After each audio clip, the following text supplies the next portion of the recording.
Hey guys, Jeff here and welcome to my Home Depot renovation challenge. And in today's video, I'm renovating a spare bathroom from start to finish for 3,000 bucks. This is a very typical second bath you'll find in most homes in North America. I'm gonna take you through every step of this process, from fixing the old water damage to installing all the new finishes. Everything I use can be found at the Home Depot, which means you can do this too. My return on this investment was around $15,000. I hope you find it helpful. Cheers. Today we're gonna rip this thing apart. We're going to start the process of the rebuild. Oh, and before we get started, we got to go turn the water off because that's rule number one. All right, here we go. Here's the old bin. Double check, no snakes. Oh, you got geckos though. All right, here we go. So now I got my valve off. I'm going to go back inside the house and open up the faucet in the bathroom. That way I can come back out and confirm, as long as this little needle isn't moving, then the valve is actually closed. But because it's so filthy in here, there's a chance it's restricted and it's still gonna leak. And a really small leak over time when I'm sleeping can cause a lot of damage. So we gotta make sure, first of all, that this is actually off. We'll confirm it. Let's get that done right now. Okay, as you can see, the needle's not moving. We are now confident the water is off and we're not gonna cause any damage. So we're just gonna close this back up the best we can for now. So what we're going to do is just remove the doors, we're going to cut all the plumbing off, remove the sink, and then we'll get rid of this vanity, and then we'll go from there. Turn off the shut-off valves. I know the water's off, but at some point it's going to come back on. All right? Make sure that that's done. Loosen these nuts.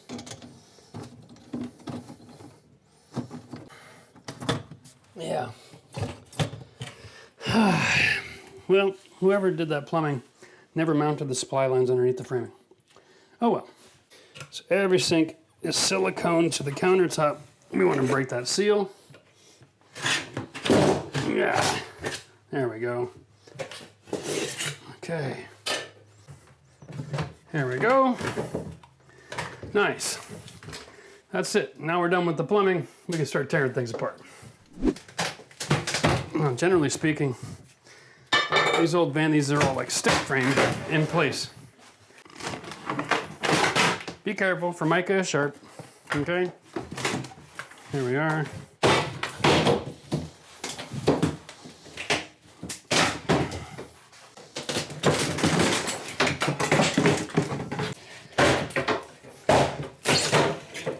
Okay.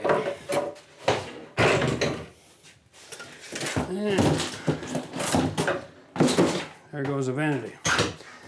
Here we go. Lovely.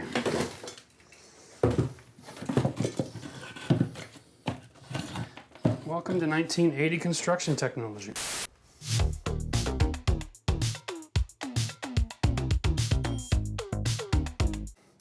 All right, guys, time to remove the throne. Here's the deal. You take a pail of water, make sure you get this before you turn the water off, and you basically shock the system by adding too much water too fast. It creates a vacuum. There you go. Now there's your new toilet line, okay? Now, if you have a helper, your new toilet line is somewhere down around here, okay? Down around here. And that's a lot of water removed from the situation. Then you grab your shop vac. Now remember, the back of the tank is actually pretty clean water. It just showed up from the city. And there should be no reason this is disgusting, okay? And then we can get rid of all the water that's in this tank.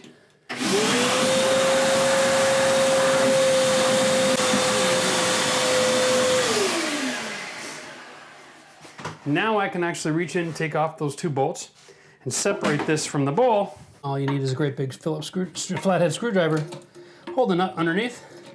Now remember, when this is installed, it's under compression. And there's a rubber gasket that's being compressed. So the nut itself isn't on that hard. And I can just take the nut right off. God.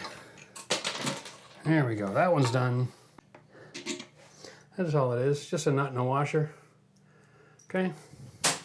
Now we can remove this, toss this in the garbage.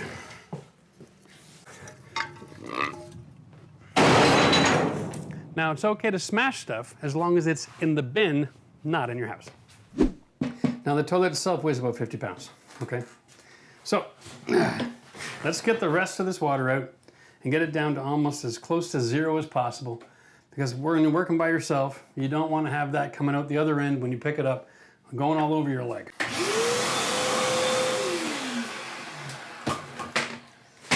Amazing, you know? It only takes a couple of seconds to take care of this, and then you're never going to have a water issue when you're doing your renovation. All right, here we go. If we're lucky, it just wiggles right off without any difficulty. Or you can take a grinder to it, whatever works. Okay, so now we have a toilet that's completely void of water, disengaged. The only thing left is the wax. There might be a little bit of suction, so give it a good little tug here. And then you don't have to worry about making a mess because there's nothing left in here to leak out. Oh, lovely. That is nasty. Okay, so we got a lot we can learn from this. Let's talk about this real quick. One, what's the rule about toilets? The flange needs to be as high as the floor. Okay? It's not. There's room. This is swollen. The wax is almost non-existent over here. This is an economy wax, so somebody changed this toilet, put in the 99-cent wax ring instead of the $5 one that has a plastic mold to it with a diverter, and then the wax sits a lot higher. They went through all the trouble of adding this Teflon ring. No, that's part of the PVC build. Okay, so they didn't build it up at all. So they added this flooring. Here, check this out. Somebody has been in here and added some plywood, and then they put this cheap laminate on top of the old vinyl floor. I think this is a really opportune time to show what happens in residential construction when you hire the wrong guy. Right? So the next time someone says, hey, this laminate is waterproof, remember this picture. No such thing as waterproof laminate, okay? Yeah, that'll do it, right? That's better than nothing. See, when a toilet's installed properly, you lift it, you see the wax, this color, not this color. This is now a composite wax. You know, I have been doing this business for 30 some odd years. I can count on one hand the number of times I've lifted a toilet and it was installed correctly. Well, this is interesting because we have got obvious water damage here. I can't wait to finish the demolition and get down through the rest of this floor and find out exactly how bad it is. Now, we're here to rip this all out now. That's why I did that experiment, because I didn't have to worry about, you know, refinishing my tub because I knew I was going to rip it out. That always happens. There's always water held in the pipe to the valve. And as soon as you rip this off, air gets in there and everything cleans out. There we go. That was way too easy. That's not a good sign. Generally speaking, I got to stick a screwdriver in here and then get the extra torque. Okay? So we'll see. We'll see what's going on with that. Now, if you remember, what in the world? Why aren't you letting go? Maybe the drop gear actually broke off the pipe and it's still stuck to it. I don't know. We'll find out in a minute. Let's get down here.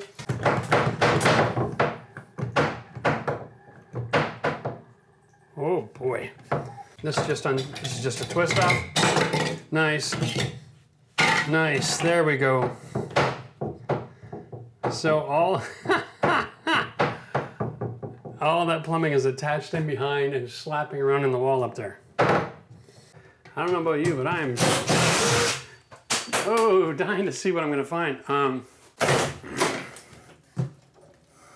Yep. Interesting. There's a fitting on here. The shower arm is actually attached, kind of like a vanity faucet would be. That's really interesting. So it's attached to the tub because the plumbing isn't fixed in the wall. This is what gives you the strength and the compression. Okay, here we go. Okay, that's creative because the plumbing, well, isn't really attached. Wow. Wow. Okay. Well, we're not going to reuse that. That's crazy how easy that ripped off. No electrical in there. That's good. The likelihood of there being any electrical is really slim. Makes life a little bit easier. All right, there we go. Now let's just get it started.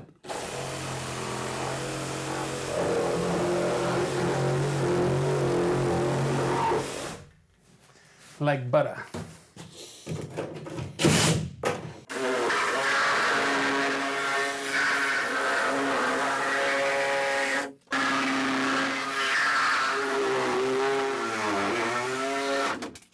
All right, we're gonna cut these into panels that are manageable because trying to walk this out through the house without scratching everything up is next to impossible. All right, so here we go.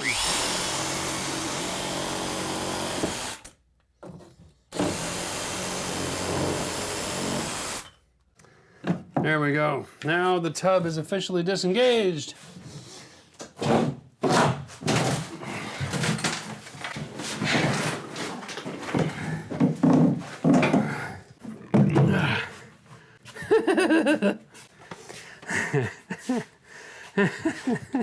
Don't step on that flooring. It's done. Looks like somebody has come in at some point and gotten rid of the original subfloor and installed plywood right up to the tub. Okay? And then put a new sheet vinyl. And then someone else has remodeled since then, put this laminate flooring in a bathroom. That's a no-no. Obviously installed the toilet wrong. But this is the original condition. And then that hole here allows the humidity and the fluidity in the summer here. It gets almost 90, 100%. And that air, just humidity comes in here and it just absorbs into the drywall. And then it dries out later, but you get enough summers over and over and over again. Every year, a little bit extra moisture in here, and there's mold growing in the wall. So now I know I've got mold in that wall because it was sharing the huge hole from the other shower in the other room. We discovered that when we tore out the shower. It was horrible. It was rotten. I had to rebuild the whole frame. Like, look at this here. Huh? That's subflooring. Like, yeah, I'm busting a hole in it, just dropping the hammer on the ground. Because the floor is so soft, I have brought a piece of plywood with me today, and I'm just going to pre-measure, right, the width of this wall because I'm going to be laying new plywood in it. And it looks like 54 1/4. I'm going to cut it at 54, and I'm going to just drop it in so I've got somewhere safe to work, okay?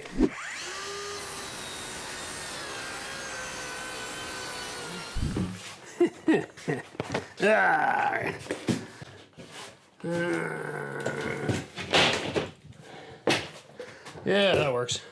So what we're going to do now is just cap these lines, guys. In order to do that, I'm going to cut it off.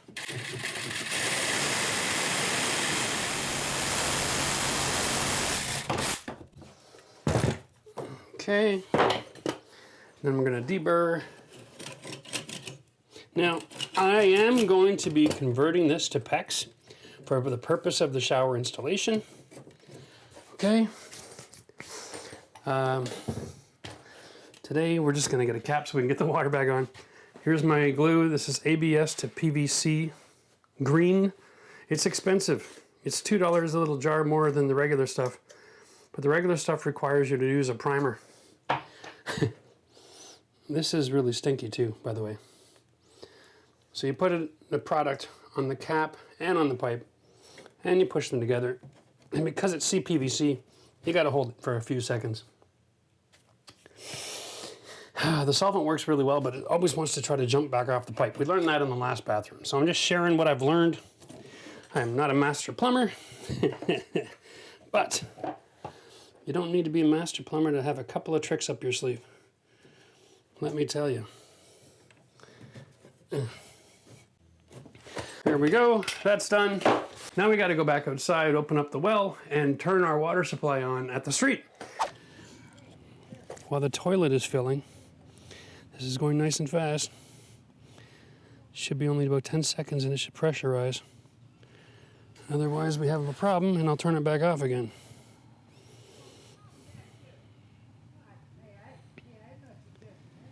Well, I'm gonna turn that off in case we're having a flood. That's enough water to find out if we're having one anyway. Go back inside and double check real quick. Alrighty. Well, you see, this was what I was afraid of. Yeah, we did the demo without turning off that water. That's just brilliant. That means this was just getting soaked the whole time. Well, looks like I'll probably be buying a replacement tool for this one.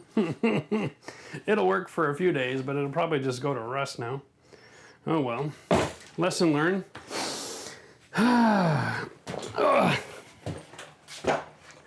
Alrighty, let's go try that again. Well, now the other toilet's filled up, so here you go, slowing down. We're pressurizing, and it should stop moving. That's slow enough. I'm gonna go and double check to see if I got a small leak. All right, so we're back. Everything's fine. Lines are completely pressurized, no leaks. One note though, because we're dealing with old-fashioned valves, right here at the top of this, there's no water pooling, okay? Want to keep an eye on this during the day. If this develops a bubble of water on either one of these, all right, then we're gonna have to go and buy some caps, and then we'll buy some new bodies, and we'll take the old handle assembly off and change the handle assembly, and then the cartridge inside. But hopefully that just stays dry, and then we're gonna be comfortable leaving the water on overnight. Okay, so, I know that was real dramatic. It wasn't intentional. But a little bit of water doesn't kill anything unless it's on the second floor of your house. So, word to wise. Here we go. Painted, everything's painted to the wall. All right. You know, guys, when you're out there painting, take the plates off first. So again, it's the same as we've seen before. This is an electrical box, and the fixture is compressed with the drywall. And then this screw here, on the back side, there's like an arm that comes up and an arm here that goes down, and it creates compression on the drywall. These boxes are not attached to the frame. So in this situation, what I want to do is just confirm that there's a stud here, which would probably, you'd think there would be. I'm thinking like an electrician, but there's no stud. Let's find a stud here, shall we? Probably over here. Yes, and then over here. Okay. So if our studs are on each side of this medicine cabinet, okay, what I'm going to do is I'm going to cut a piece of drywall larger than that and leave the ability for me to keep a screw or two holding this electrical in place while I do the rest of the room. I don't want that just falling all over the place, sparking up, causing me issues.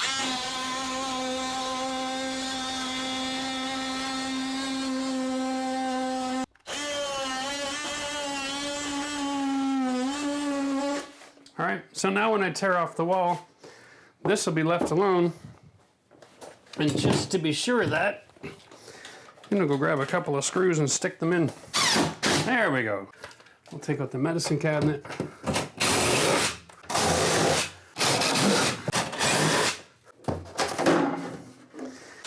This is really thin.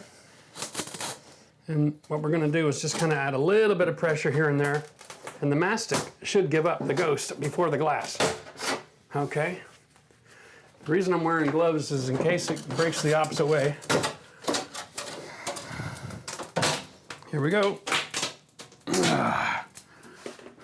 Now, what did I say? No mastic. That was actually just attached to the paint. That is awesome. Okay.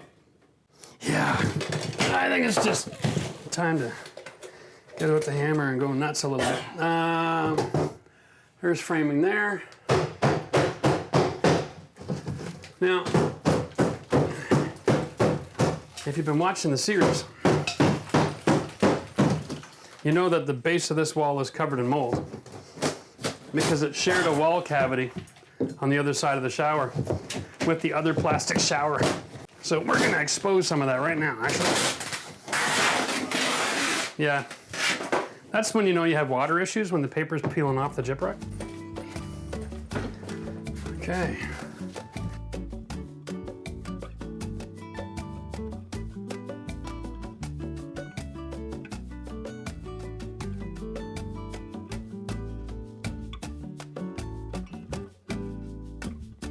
So here we are at this point. I've removed most of the drywall and most of the staples off camera because, you know, otherwise they'd be watching a 4-hour video of me pulling staples. And that's dramatic and fun. So I'm standing on the floor joist. And I'm going to pull this floor up because we've got to find out if there's a change to our scope of work around this toilet. How much water damage is in that plywood? Is it salvageable? I don't know yet. But we're just going to lift this floor, rack it, stack it, and pack it. Oh yeah, right away you can smell that moldy smell. You know, like someone that never washes the towels in their bathroom. If there's any mold in the bathroom, it'll grow in your towels. Do yourself a favor and bleach them every once in a while.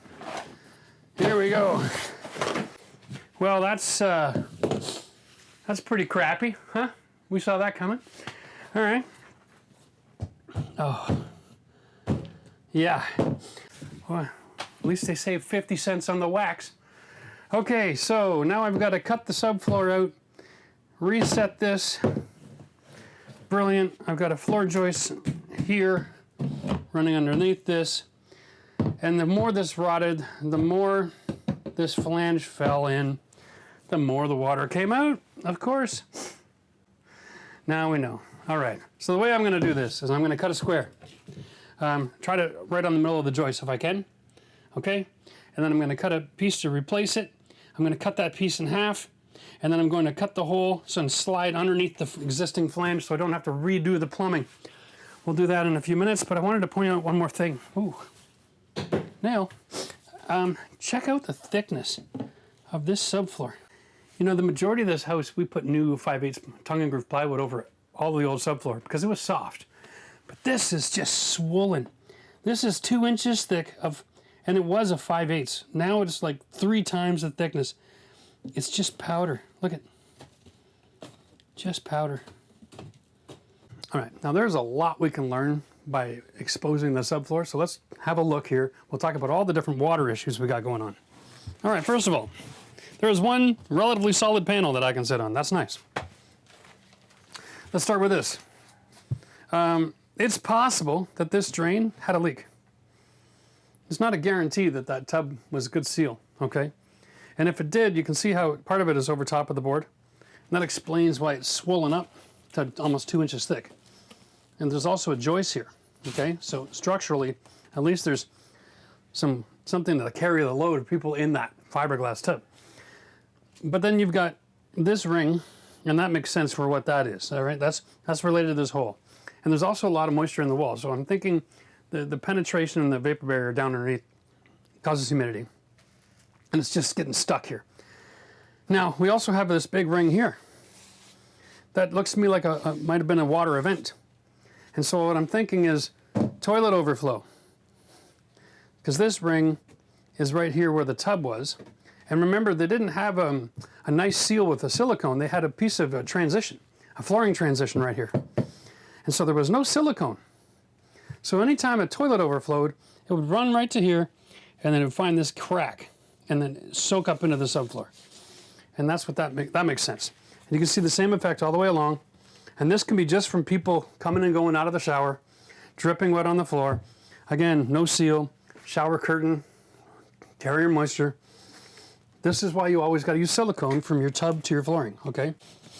And just, there's nothing to it. It has no substance. That's a lot of water damage.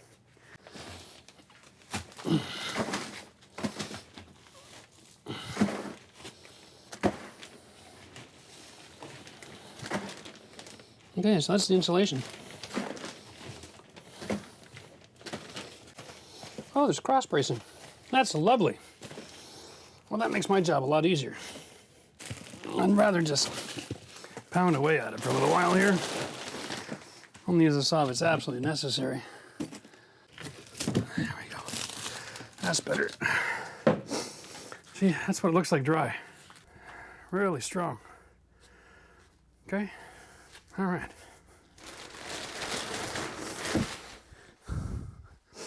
Jeff's working today. So what I'm gonna do now is I'm gonna put some insulation bats in. I'm actually fine the way this floor is. I don't need to do any extra bracing. One of the benefits of using this tile ready pan is it's structurally sufficient in and of itself in this environment. So I'm gonna put the plywood on, and I don't even need to add any bracing on the very end, because this is within, I think, 6 inches of the end, 8 inch. Yeah, I'm only 8 inches from the edge of the shower pan, which is fine for transferring load. All right, here we go. So, I got notified that the tile ready base was in, so I went and picked it up at the Home Depot. Some of these things you buy online, it's easier to have them delivered to the store, especially if you're not home all the time, right? So this project, I'm not living here, so it's easier to go and pick it up. I'm kind of excited to see what's in here. Time for the big reveal. So this is a tile ready base. This is super strong, pre-sloped, has a drain system attached to it, has a built-in curb. The fun thing is, it's big and awkward, but it's not heavy, guys. Here's my linear drain, stainless steel. Sits inside of this thing. I get to just tile everything that I see. My only trick here is to bring down my wall panel so that it's at least flush with the inside of this, or maybe hanging out just a little bit. This is really interesting. It's not what I expected. This feels more like a foam, but it is really strong and dense. This is obviously a lightweight version of what the original one was. That right there feels like about 20 pounds. Very manageable for anybody to manipulate and install in their home. That mold was about 1 inch thick, where it comes in and it comes in. So as long as I don't have a floor joist, that is 9 1/4. I'll be okay. If I do have a floor joist, I might be in a lot of trouble. Let's see what we got. I do not have 9 1/4. I have 8 7/8 for clearance. All right, let's go take a look at that again. This is the top side. We're gonna just cut from the top side. We're 6 inches in, about 13 from here. Yeah, that's the center. Okay, and then we're 3 and 3. So what I do is I just go like this, and then I'll go like this. And the reason I'm going a little bit large on purpose is because why not? Like, why would you want to make your life difficult? All right, that's enough. All these little marks, I can just cut that with the saw. The actual flange on that kit is going to be something like this, right? I don't need structural support in every millimeter. The thing is actually really well constructed underneath the transfer load. All right, so we need a pilot hole. There we are, and a jigsaw.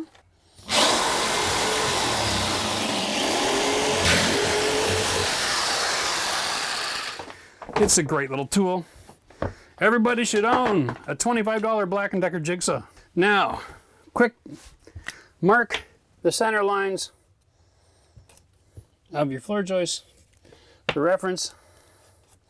Okay, and on the floor, and here we go. I'll use this one over here. Okay, I'll get that all the way to the back. I always just line it up to the floor joist and then cut the middle. This is actually spun rock, so it's more granite than anything else. Here we go. Here we go. Put the dirty side down.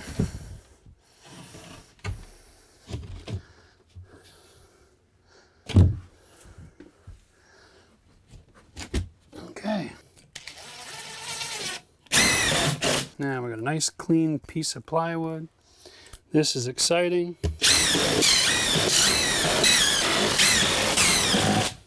Now I'm going to go make my Thinset.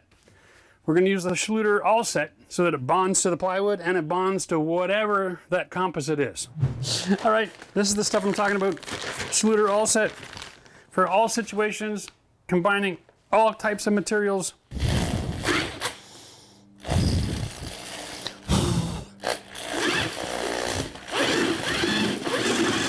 Easy, dog. Yeah, I'm liking that consistency. Beautiful. Let that sit for 10 minutes, and then we can strap in our shower pan. It's our intention to have more product on the right side and the left side than there is anywhere else. Now we're intentionally building up, not scratching this into the plywood.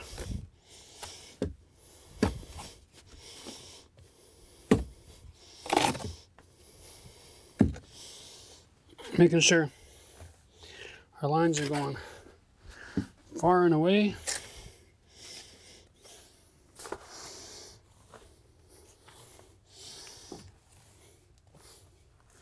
I think I'm kind of digging this. We're going to try to get it in as far as we can, as level as we can before I have to set it down in the Thinset. I don't know. Oh, there, that's perfect. Whew. Get my level out. First thing we'll do is a check across the back. And if I did my job right, it'll be close, but just too much here still. Okay. Yeah.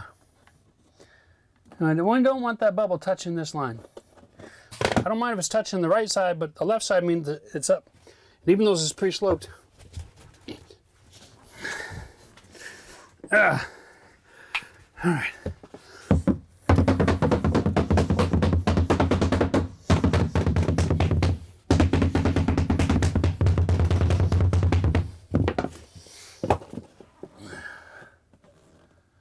Okay.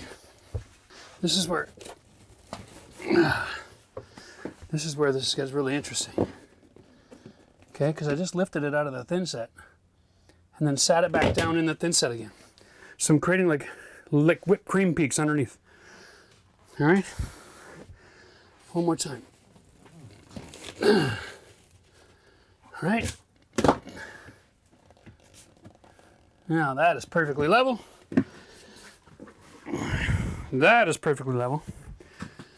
The front is too high.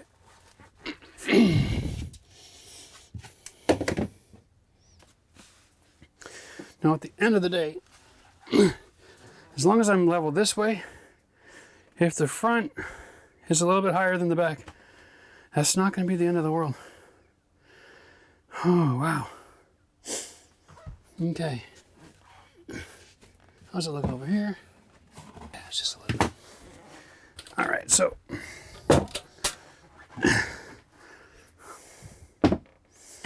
we're going to ensure contact. All right. We got a shower. First thing we're going to go deal with today is the shower plumbing. We've got to put in a shower valve. Now this is available off the shelf. Put links for all the products in the video description for you guys. This is a rough-in and trim shower kit, okay? So it comes with everything you're going to need, including a shower head, but today we're here for this. That is the magic in behind the wall. The rest of this we will put aside for now. And we had to buy 2 of these little fittings as well. There we go. All right. This is so that I know where to install my valve, because I want to have my finished tile somewhere between this edge and this edge when it's clamped on, okay? Makes sense? So this is my depth setting gauge. So if I was to install this right against that board right there, after I put my 1/2-inch board on, and then on my tile, I'm a little bit too into the wall. Okay, so I want to raise this out so that I end up finishing somewhere in the middle of that line. That's your mercy for plus or minus Thinset and all that kind of thing, okay? This particular valve has a hot and a cold inlet and then a shower only, all right? It does not have the tub feature on it, so you don't have to do additional plumbing. And so when you're buying this, you're gonna wanna look for that specific phrase on here, shower only faucet, the package says. All right. Now we're going to put all of the rest of the parts back in the box, out of the room, save that for later for the finished installation.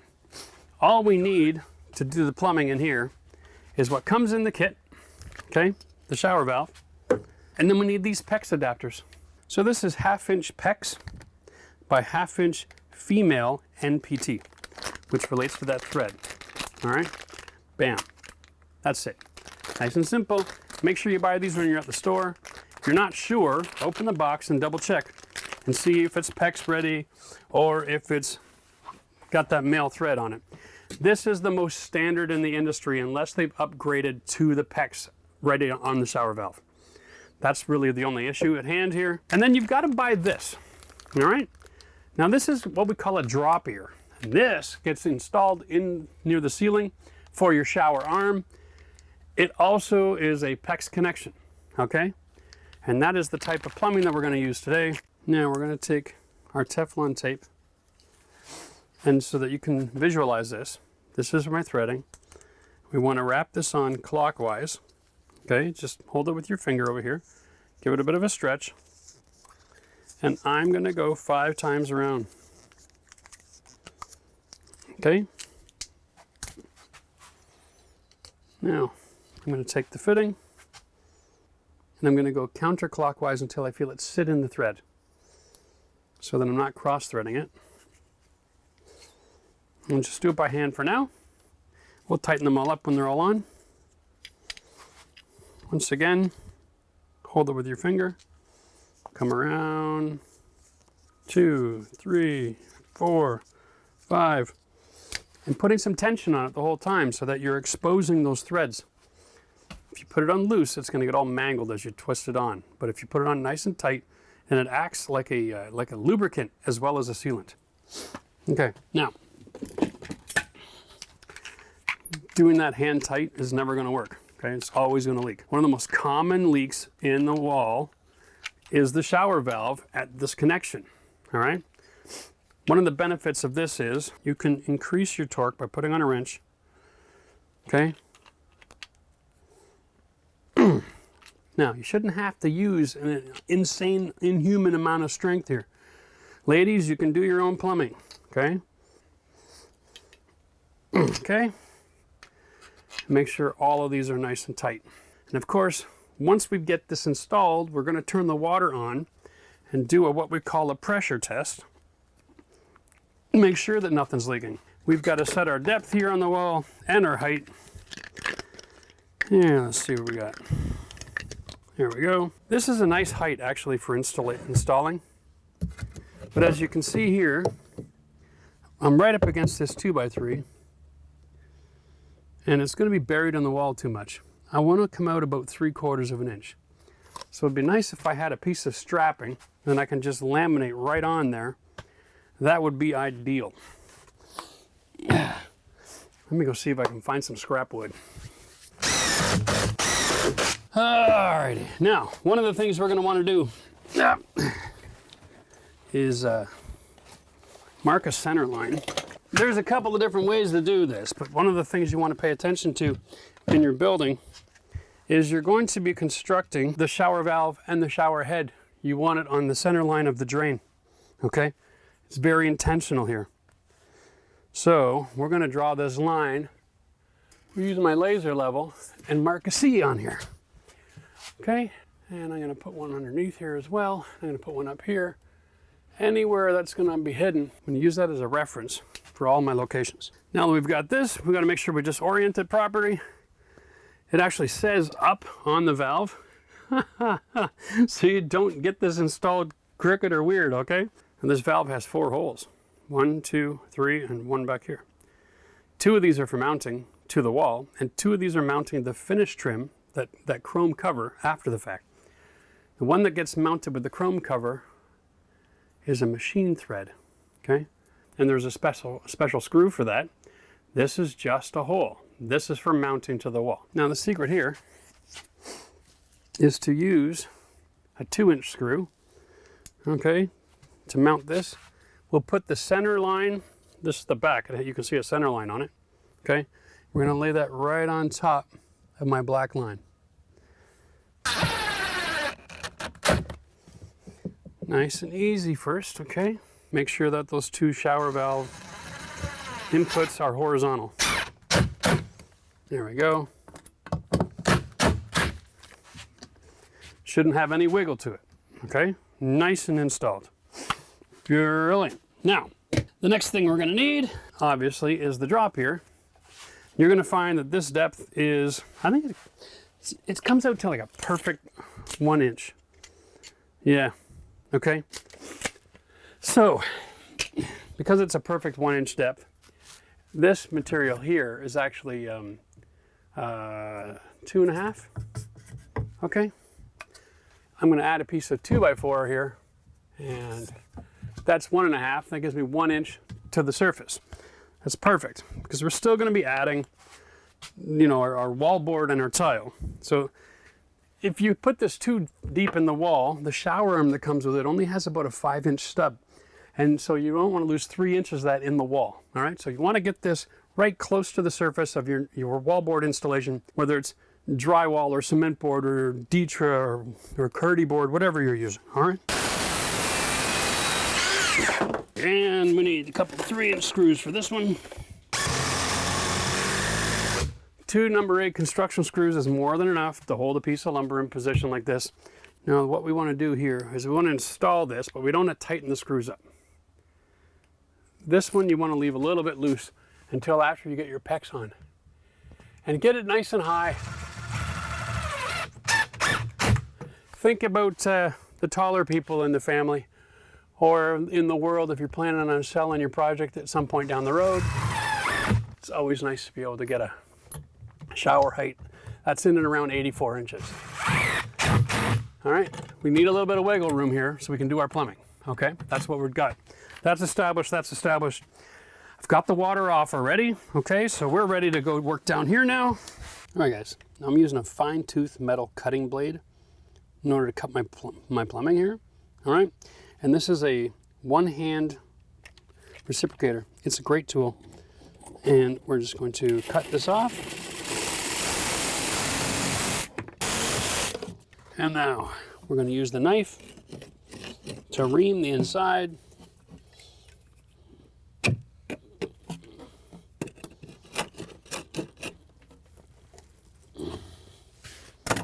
And my sanding block as well.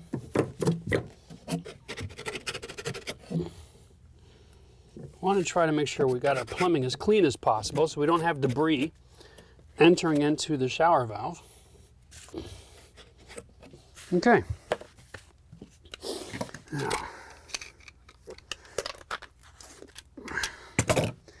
this is our ABS to PVC green glue. I mentioned before, with CPVC generally use a primer and then a solvent, but this product here is designed to make the transition all by itself, so you can use it as the source. You got to push them together and hold them for about 5 seconds. The solvent creates a resistance. It wants to run away while it's setting up, okay? Twist the end in, hit the pipe as well. All right, now we're good to go. Now you see I have some flexibility in my water lines as far as the height. All right, so we're going to start the installation at the shower valve. I need to get this to here, all right? So I got two options. I can start at the end, which is what I'm looking for. Give myself about 3/4, and you can actually bend that pipe into this little saddle, and that'll make the turn without crimping, okay? This is the Apollo pipe cutter. It's just squeeze and twist. Don't want to just crush it. You want to turn while you're squeezing, okay? That's that easy. Now, I have still too much material here. Okay. Yeah. All right. Now, I wanted to bring this out because there are two systems out there for doing PEX. Okay, and here's one of them. These little things here, okay? This is a pinch clamp system. And the special tool that you buy grabs the tip, and squeezes it together, okay, and creates compression on the ring that way. This system, which is a solid ring, okay, never develops a leak after the fact. So what I've got here is I've got my pipe in my bracket. I got my ring on my pipe. I slide over top of the fitting. Okay. Now I take my Apollo PEX tool, Again, Home Depot comes to the rescue. I'm going to set it over top of my ring. Right? And then you have to press this all together until you really get it jammed shut. There, that is now compressed. Okay, see that? That's closed. That creates the compression that shortens up the diameter of that ring. And the water pressure alone is never going to be enough to make it force expansion again. Okay, so that's plumbing. That's done. It's guaranteed. Every time you get that sound, you don't even have to wonder if it's going to work. You force this ring compressed nice and tight around one of these ribs. Okay? We are simply going to be bringing this over, and because we have the little bit of flexibility here, we're going to eyeball this.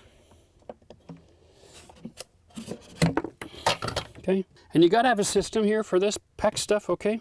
You got a couple of options. One, you do every fitting as you go. Okay? That's kind of my method. I like to do that so that I know I don't have to think about going back to fix something. The other way you can do it, this particular tool comes with a go, no go. It's a little tool, all right? And so if you're not sure, if you've been interrupted a few times or the kids have been at you, you can always take this little gauge tool. This is for 3/4 pipe. This is for 1/2 inch, which is what we're using. And you just slide it over top, okay? And it should fit right and tight to the inside. If it is stuck off and it doesn't close, then you haven't compressed it yet, okay? And that's a great tool. So when you're all done, before you close your wall, you can walk around and check every one of your fittings one more time just to make sure, okay? Before you do your pressure test. All right, now we're gonna do the same thing for the other side.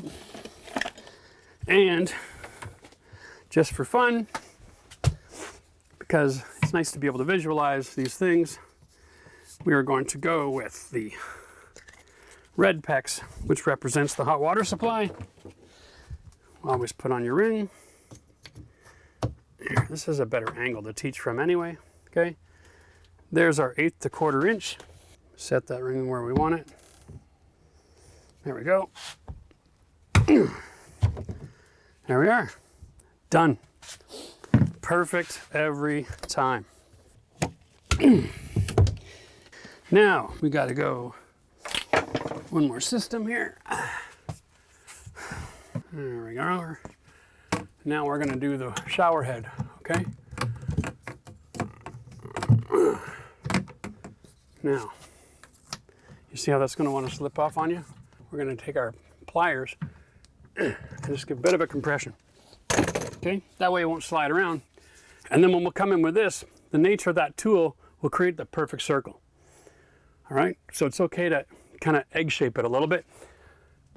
And this is why we wanted it loose on the wall, so that tool can close in behind it. Now,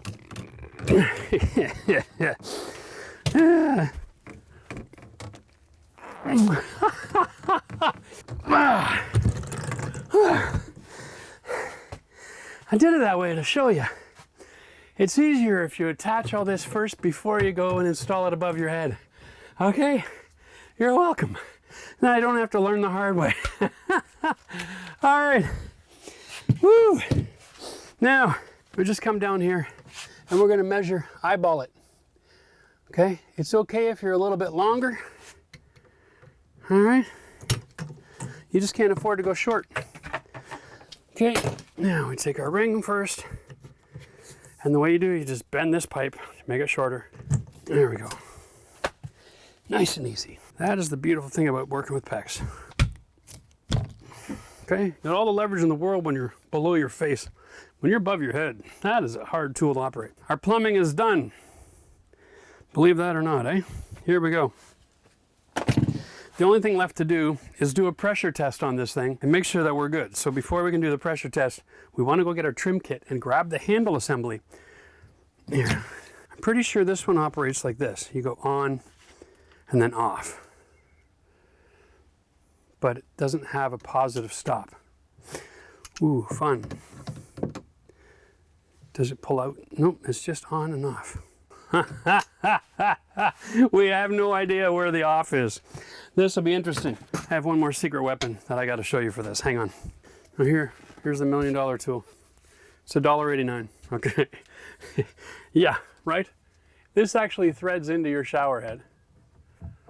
Okay. And it has a gasket on it right here, so that if you don't know where the positive stop is for your shower control, this will keep it from coming all over the place. And it also helps you to measure where to put the hole on your wallboard, okay? So before we can attach that, now that we're done our plumbing, we want to tighten these 3 screws up. Don't over tighten. This is all brass on brass in there. You'll break the screw off and then you have to reset the whole thing to a new height. There we go. And quarter turn hand tight. Guaranteed never to leak. Now we can turn the water on and check all of these connections, which are really the ones I'm worried about. These 3. Do they work under pressure? That's what we got to know. Here we go again, back to turning the water on. Okay, there we go. Valve is pointing in the right direction. That's full open. Brilliant. Okay, so here we are, water pressure on the hot and the cold supply. If this is in the closed position, there is no water pressure in this line, so I can't test this yet. And the only way to check it is to slowly take this off. Yeah, here you go. You can hear it, you can feel it. There is definitely water in that line. This is not off. So, now we know. There we go. We're just going to leave that on right to the very, very end. And then we'll install the handle first to guarantee that we got this under control. That has always been a bit of a frustration, eh? All right. Well, anyway, we are good to go for now. Let's put this back to protect this. So the next step for me is to close. And check this out, guys. Here we are. My shower pan is almost 7/8 of an inch off this framing. There's a gap on all 3 of these. And I've already checked with my straight edge. Picked this up today. It's lovely. All the studs are in contact with each other. That is great. It's almost level. It's only like a 1/16 out over 4 feet, which is pretty darn level. But if I install my wallboard tight to the wall, then my shower pan is going to have a lip.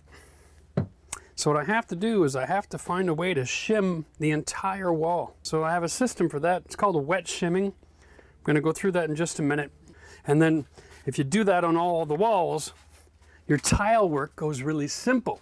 All right, 2 things you want to know before you move forward with buying Schluter board.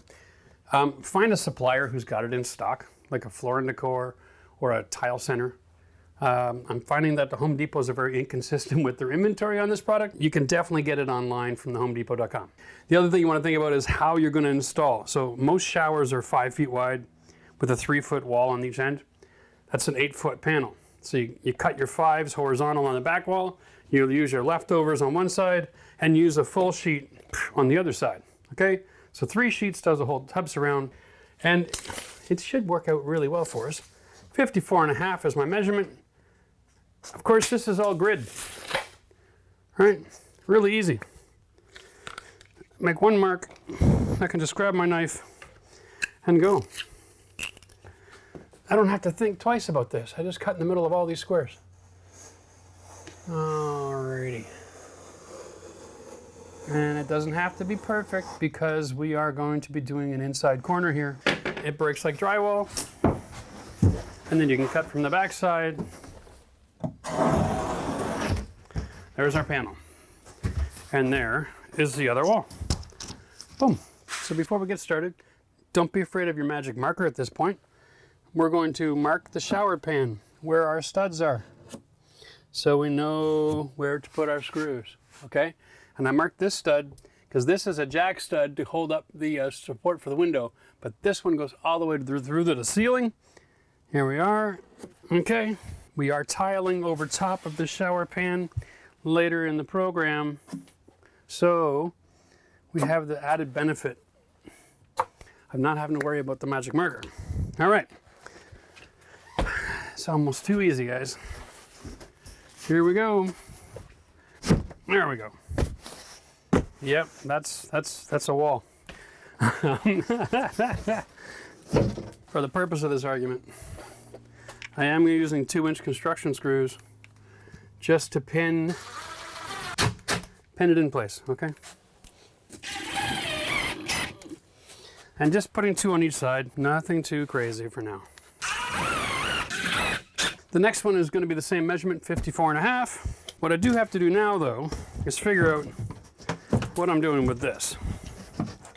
Okay? So, I want this panel to come right to the floor outside. All right? And I want it to come tight. So, we just take a measurement here.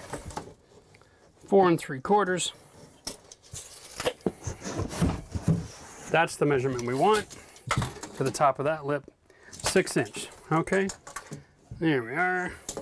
Sometimes spending a little bit of money to have materials that are this easy to work with, man, it's worth its weight in gold, eh? Here we go. So that is my cut, and here is my horizontal.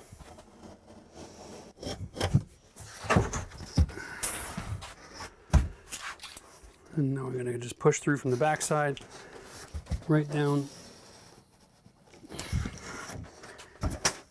and then we'll trim it out.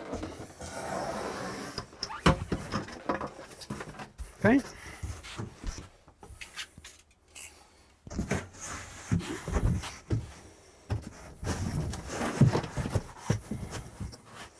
Beautiful.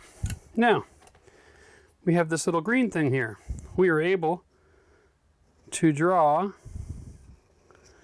the shape of this thing. I know, it's almost offensive. It's so easy, isn't it? There we are. Remember how I said we wanted our finished product to be from here or thinner? When this is screwed on, I now have 3/4 of an inch for tile. That's perfect. By the time I'm done my thinset and my tile, I'm going to end up somewhere like around here, but 1/4 inch back of the trim. So that is a perfect location, okay? I am actually longer here than I want to be. Remember this stud? We want to stop right here in the middle of it so that we can have a drywall joint here, okay? So I'm going to take this measurement and I'm going to just take a mark here, and I'm going to cut this board 1 inch shy so that it fits my room. All right. Again, nice sharp knife. Don't try to cut all the way through. We just want to cut the waterproof membrane first, and then we'll cut it from the other side.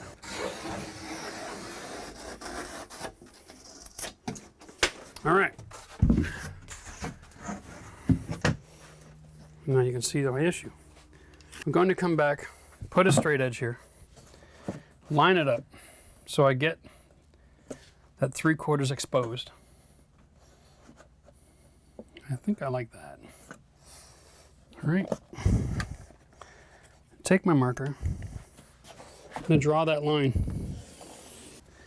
There we are. Okay.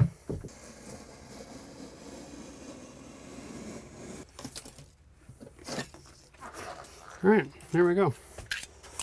Piece of cake, eh? This is where this gets fun. Now, what we want to do is mark our center line. Okay, right here on this line. So we know. Should we just see up here? It is. Perfect. That's my center line. And this line, every 10 lines is extra thick and dark, okay? It's easy to see. Now I'm just going to hold it up and go like this.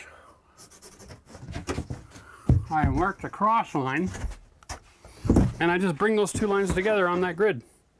So here's my horizontal.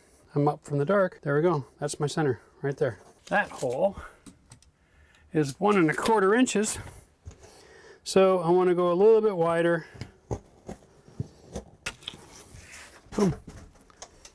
All right. Now,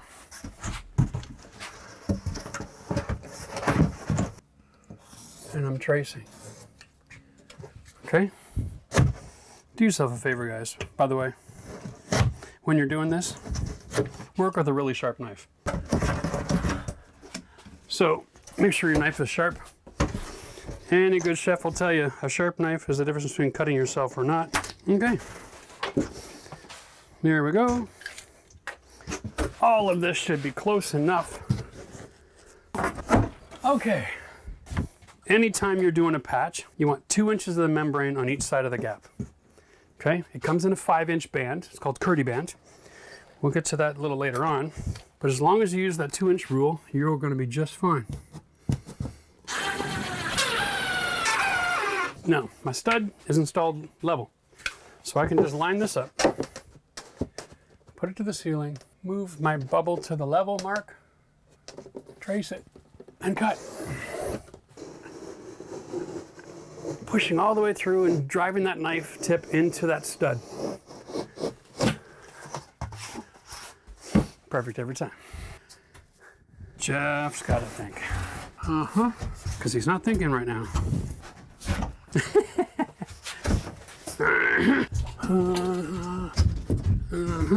Oh, handle. Okay. Got it. All right. Here we go. Now we're just going to pin this again in a couple of locations. 2. That's plenty for now. All right. Look how fast a bathroom comes together, right? Now, as per modern building code, we are using mold-resistant drywall in wet areas. And that generally means the shower, okay? So outside the shower is not considered a wet area, but they'll let you put drywall in the shower. We are going way beyond code here because we're using a water impervious product in the shower, and we're using water treated, kind of like a mold treatment in our drywall outside the shower. So we're kind of like, we're building a 50-year bathroom here. So all I'm doing is I hold the tape with my knife, measure out to 6 inches, because I got to get 6 inches off this board. Lock that in place, and I use my finger as a guide. It's a nice quick way to measure and cut. And it never goes all the way to the bottom. You got to eyeball that last little bit, okay? Drywall's ready to install. I might be asking for trouble again. It is a few inches shorter this time.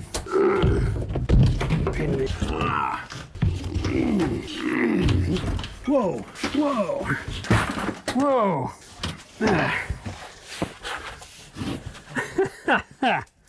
Just beating the tar out of this place here, Lee. So I don't have a Dempler bit on me today. All I've got is a Phillips number 2. So I've driven these screws at 4 different depths. This one's probably perfect. Yeah, it's perfect. It didn't break the skin of the drywall, so it holds. This one and this one both broke through the paper. And once it's broken through the paper, it's not holding anything anymore. The way this works is that the head of the screw holds the paper under compression. And if you drive it too deep, it breaks through, and now there's nothing holding it. That's why you get nail pops. That's still rubbing. It's just catching it. That's perfect. Okay. You want to make sure it doesn't come in contact, because now you're going to fill that hole where the head is, but it's such a small gap, it only takes a couple of coats. If your screw's in too far, it also takes 3 or 4 coats to fill because it shrinks as it dries. All right, so that's the science of how to set a screw. I'm going to have to get a Dempler bit and finish the rest of this off. All right, let's just take a quick look at this, guys. Here's my board. If I screw it in nice and tight, you can see my problem. Okay, look at the gap here. I mean, it's 3/8, full quarter up the front. This is a problem. I need my board to be flush with the inside of my shower. That way I can add a piece of Kerdi membrane tape, okay? And then my tile goes from here straight up a nice flush plumb wall. You can see the gap I gotta fill. So what we do here is we take our Thinset and we make this a little bit thicker than usual. Okay? To be honest with you, this is a little thicker than we usually like to do. because we really want it to hold. And we're going to spot prime basically with this. Let's demonstrate this right here. All right, now I'm going to be using a rubber mallet, setting the depth. Okay, and that's it. And then I've got the screw washer situation here. I can put a screw into that.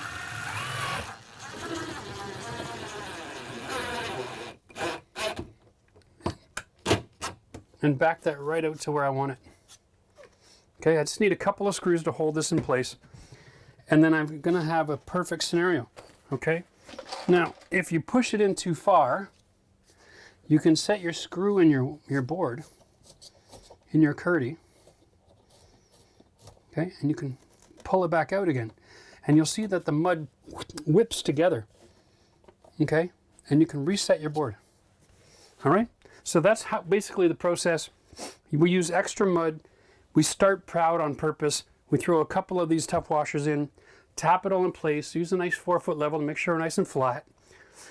And by the time we're all said and done, we should have a perfectly wet shimmed wall, and we let that sit overnight before we come and drive the screws in the next day. All right, now you got the process. I'm going to do this for the big sheet. Now the benefit of this is that the Kerdi board is actually really quite strong. It doesn't need a whole lot of help. Pretty rigid surface. Now this particular wall, it actually is also needed to be built out at the top a little bit. Okay, so I'm going a little bit heavier up here.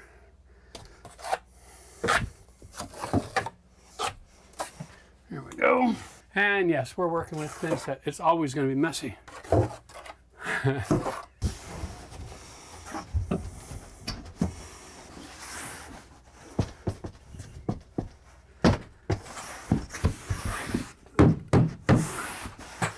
Okay, we'll get started over here. Get the wall pinned in again for that drywall joint.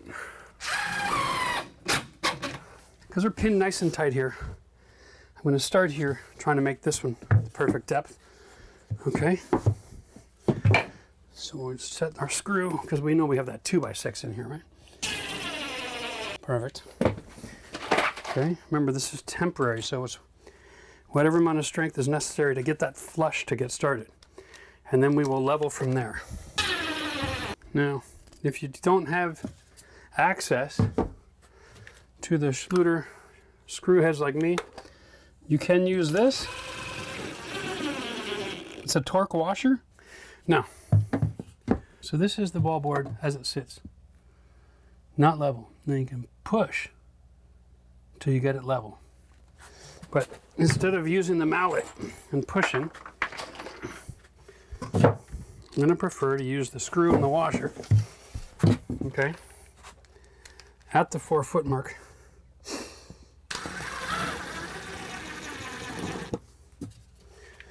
Okay, I'm just going to drive the screw until it pulls it in. Yeah, that's perfect. Okay. Now we'll check up here. Same thing, you see? I'm working off of this. Now, I actually have a bit of a bulge right here in the middle. Same thing.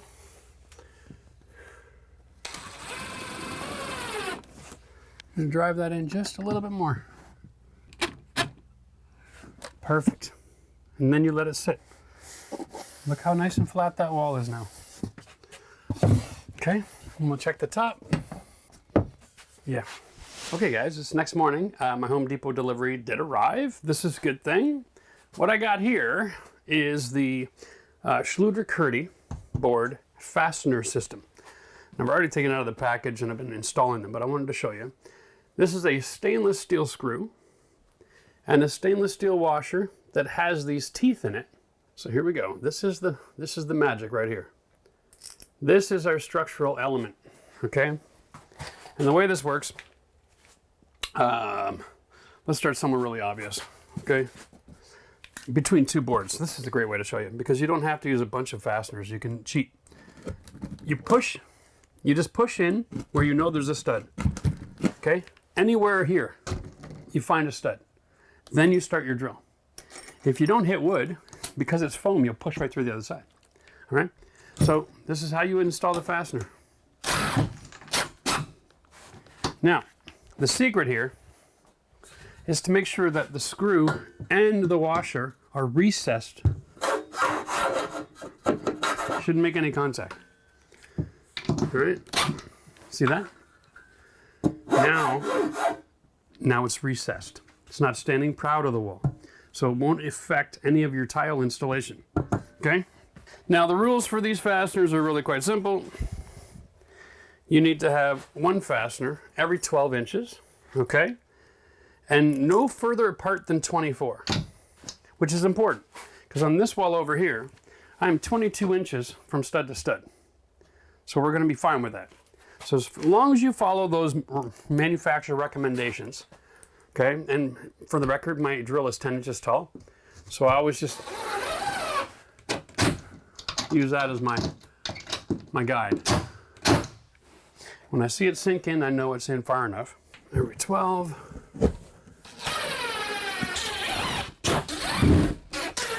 Now, generally speaking, in my experience, I found it takes about 40 screws and washers for each sheet. So keep that in mind when you're purchasing.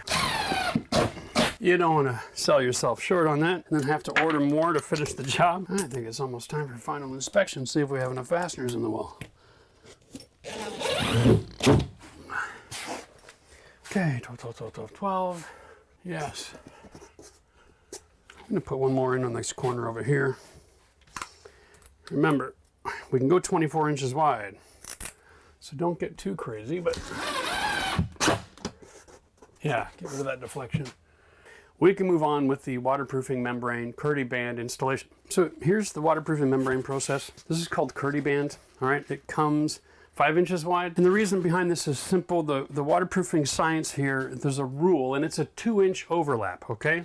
So what we want to do is cut this into 4 or 5 inch by 5 inch squares directly over top of every one of these screw penetrations. It gives us 2-inch diameter to make sure that everything is covered up, all right? Now, this is not fun stuff to work with. It's polypropylene, not paper. Here's the deal, guys. While I'm doing this, I should mention, consider joining our membership program. When it comes to the integrity of your renovation and your building process, it's nice to be able to have access, right, to the best DIY community that's ever been known to mankind. That's right. We've got thousands of people who are renovating their houses, who are sharing information, tips, their tricks, their shopping hacks. We're gonna take our trowel, okay? A little bit of Thinset, just the corner of it, okay? And try not to be too messy with this. It doesn't have to be on really thick. We're gonna apply it like 6 by 6 squares, okay? So that we can have some confidence that it's gonna be bigger than the little red pieces of paper that I just cut.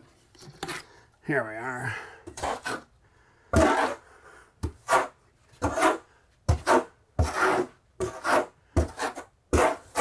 Okay. Now, where's the screw? Right there, okay? We just put this on, pull that out a few different directions. Make it nice and thin. Okay, low profile is really the secret here. We had one that was low. Right there. Okay. Yep, gotcha. Gotcha. And you can actually see it bubble through the wall just a little bit. All right, now, this is not a marketing program, all right? So we are not going to be having the sexiest looking squares cut or installed. It's not about sexy here, guys. It's about integrity. Okay, press it in. There we go. And we'll do this for all 50 holes. And what we're creating here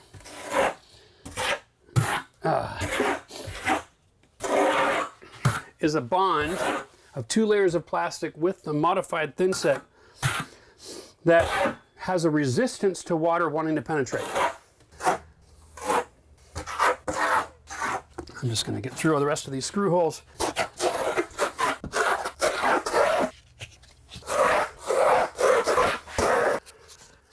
Okay, there we go. I'm going to lose this. We'll start here and I'll work our way up. Now, remember I mentioned about the all set. This is going to bond to the shower pan and the Kerdi band and the Schluter KERDI-BOARD.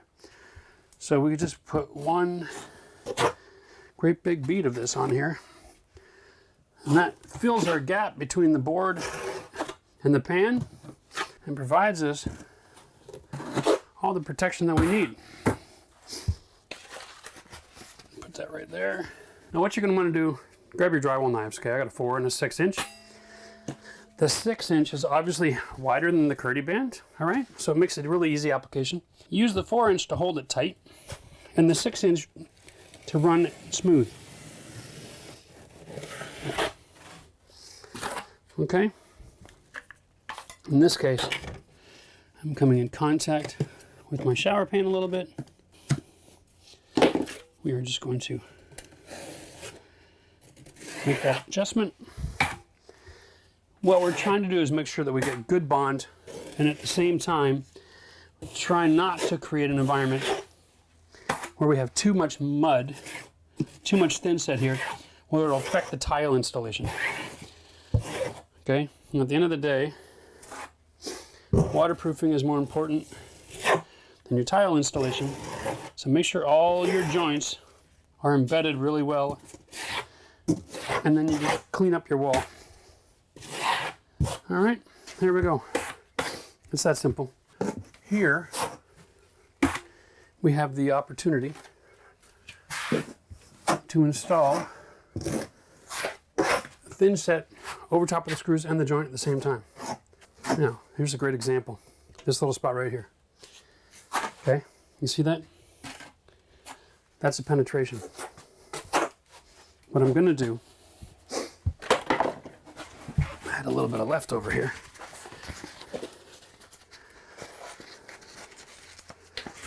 I'm going to cut a couple of squares for that spot.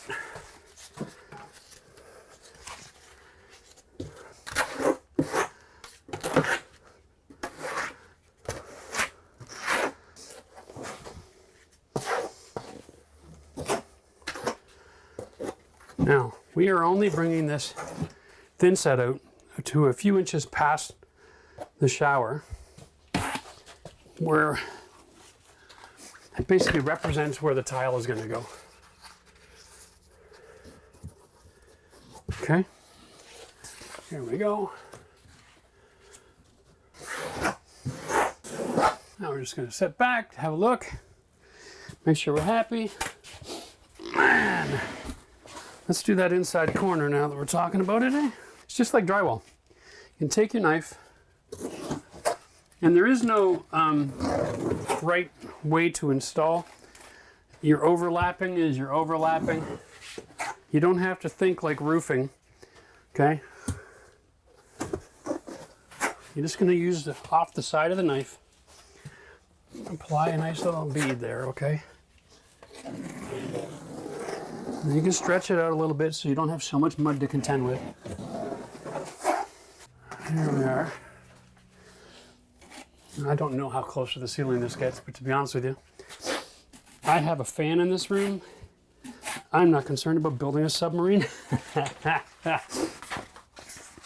So, now, this is Kerdi band.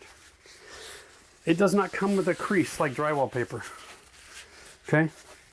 You want to just fold it in half, run it over your leg a little bit, try to create a crease. Last thing you want to do is penetrate this paper, or penetrate the tape joint. So we're going to bring this down to where we need it, and that is 2 inches past the board. Okay. Now, if you have a magnesium float, it's great. It's rounded corners, rounded edges. It won't cut through. Okay. If you don't, pop by the Home Depot, pick up a plastic drywall knife. They sell them from, well, I have Richard Company in my area. But basically, it's just a plastic knife that has a rounded corner. And you can use that to set that edge nice and tight without risking cutting it. Okay? Now we can come back with the 4-inch. Now that the inside corner is pushed in, and we can actually apply a little bit of pressure to get rid of the excess Thinset. Okay? You'll notice I'm not pushing this corner right into that joint. I'm just looking to get rid of extra Thinset. It doesn't have to be there. There we are. Okay. Beautiful. All right. Now I've also picked up one of these.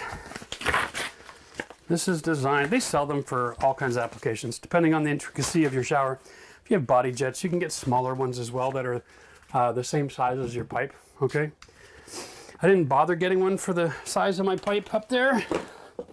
Like I said, I have a bathroom fan. I'm not at war with water vapor on this job. Now the inside and outside are different. Okay, this is designed, this is attached to the wall.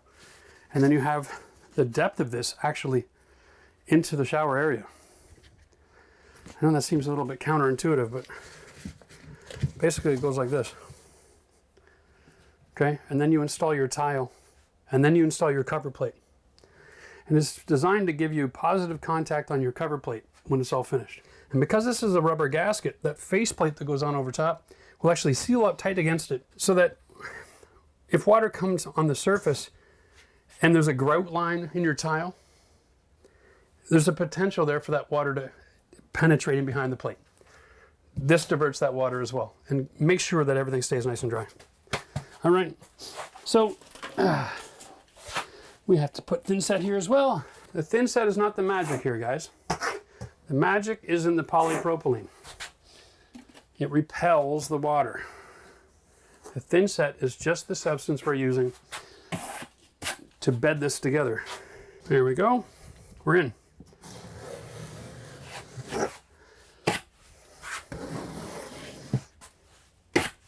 Okay, now you're going to find you're prone to wrinkles. If you get a wrinkle, let the wrinkle be at the bottom. Start at the top. There's a little wrinkle at the bottom, doesn't matter. Water isn't going to travel uphill. Okay, there we go. Now we got to do our horizontals. 2-inch overlap again, so that's the edge. We want to make sure that the right across there. So here's a product called Shimming KERDI-BOARD. We're going to cut the tip, give ourselves a decent little hole, throw it in our caulking gun, and I'm going to show you the versatility of this product. Now Schluter would prefer if you had enough Kerdi band around, but we all know that in this life we're going to be disappointed. We're going to be on the project and we're going to be like, I need a solution now. Okay, there you go. And you can actually waterproof that. Now here's another hole, okay? Let me show you a waterproofing. This product is designed to function in conjunction with the orange mat. Okay, I'm actually pushing it into the hole. And that'll leave a little bit on the surface. This does not need the 2-inch overlap. This just needs to look like you sealed it. Hey, this is caulking. Inject it in the hole, inject it in the hole. Okay, done. Okay, so we can take care of anything along the way that comes up like that. We can also do areas like this. You can also use this caulking here as a sealant for anywhere where the Kerdi board is meeting another material where you do not want water to penetrate. Okay, and we can just gentle pressure, run that nice and tight.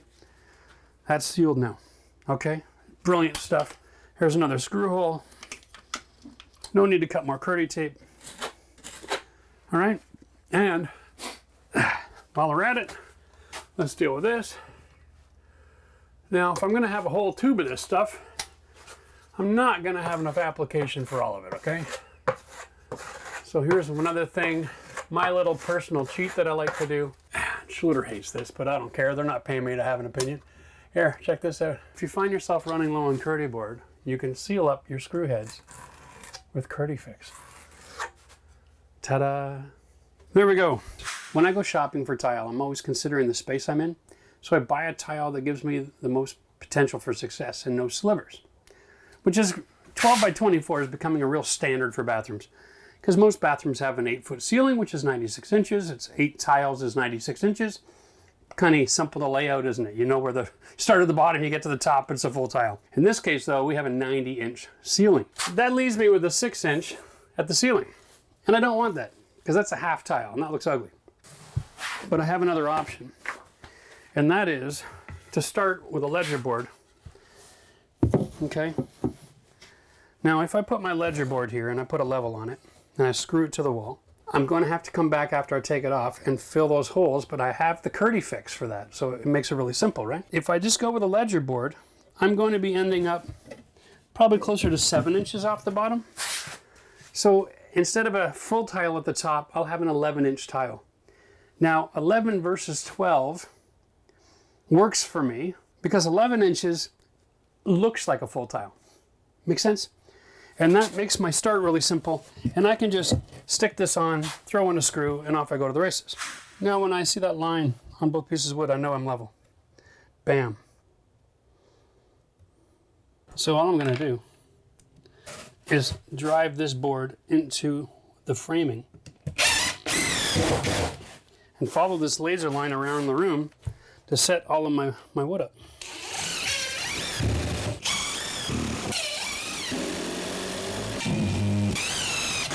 Now we're ready to build. All of this before the thinset dries out too much. We're going to get the first few tiles on. Now, this is ceramic, of course, and this is basically where we want to come out to. Now our tile is 24 inches long, give or take a hair, right? And I love the 1/3 technique. And here's why. If I can put my tile on with 1/3, so that makes it basically 8 inches from the back wall, then I end up with a tile that comes out about 32 inches, all right? And that is going to be about 2 1/4 inches past the edge of my head. Now, since we're tiling the back wall first, I actually get an extra 1/2 inch. So 8 here, full tile, and then we reverse. Full tile, 8 here, okay? And that's how we do this wall. Nice and simple, okay? It goes together really quick and easy. 24 inches across the back gives me 48, and then a sliver. Okay, I'm going to try to avoid the slivers by doing something a little bit different. I would rather have excess waste than a sliver. Okay, so what I'm going to do here, that's my center line. And I'm using a dry erase marker, which cleans off of matte tile just fine. That's my center line. So I'm going to measure my wall.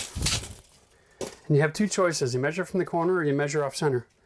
I'm 52.5, we're going to call it.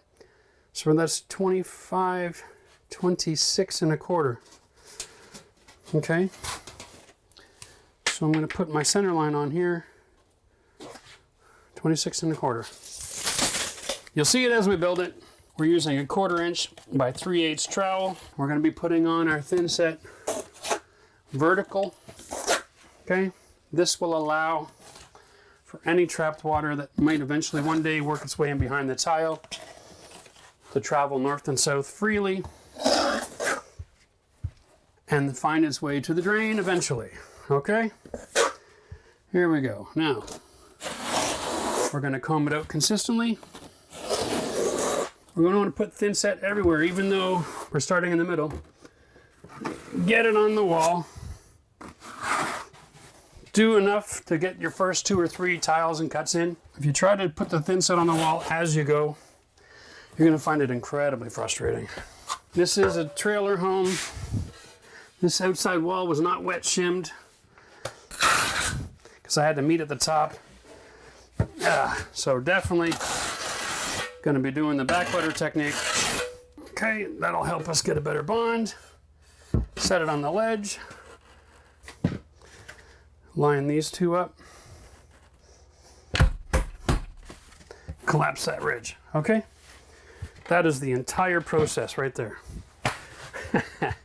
That is one tile. Now we're gonna do the rest. Now because we're doing 8-inch offset, you're always gonna have a tile in the first 8 inches. Okay, so make sure you leave them over far enough.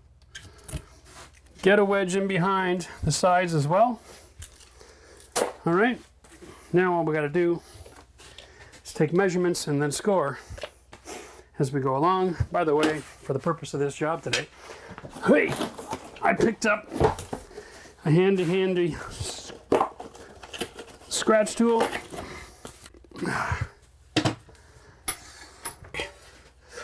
And the way a scratch tool works is simple. There's always a little arrow on the front here, and it tells you where the cut is going to be. You just measure off to the distance that you want. You set up the tile where you want it.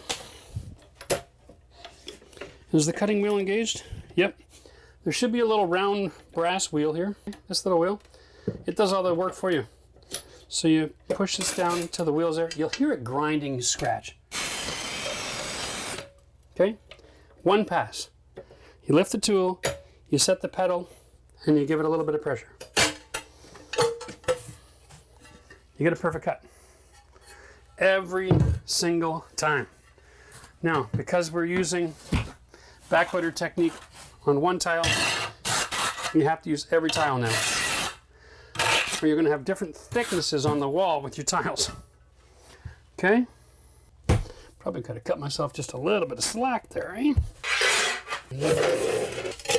Now, there we go.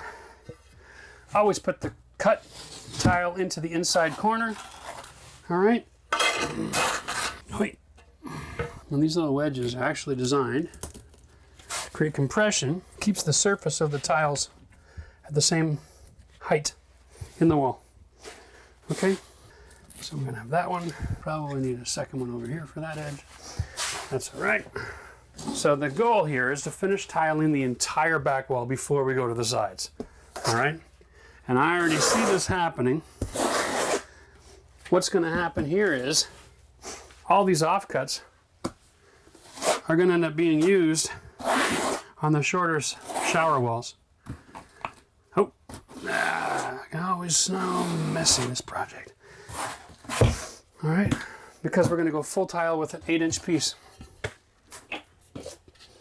And it should be pretty much perfect. Yeah, 9 1/4. All right, so I'll be able to cut this down and use it. So what I'm going to do is I'm going to start stacking these over here. I'm getting 2 cuts basically per row.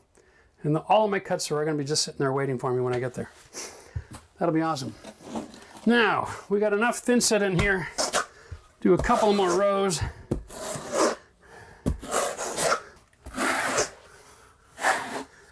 All right.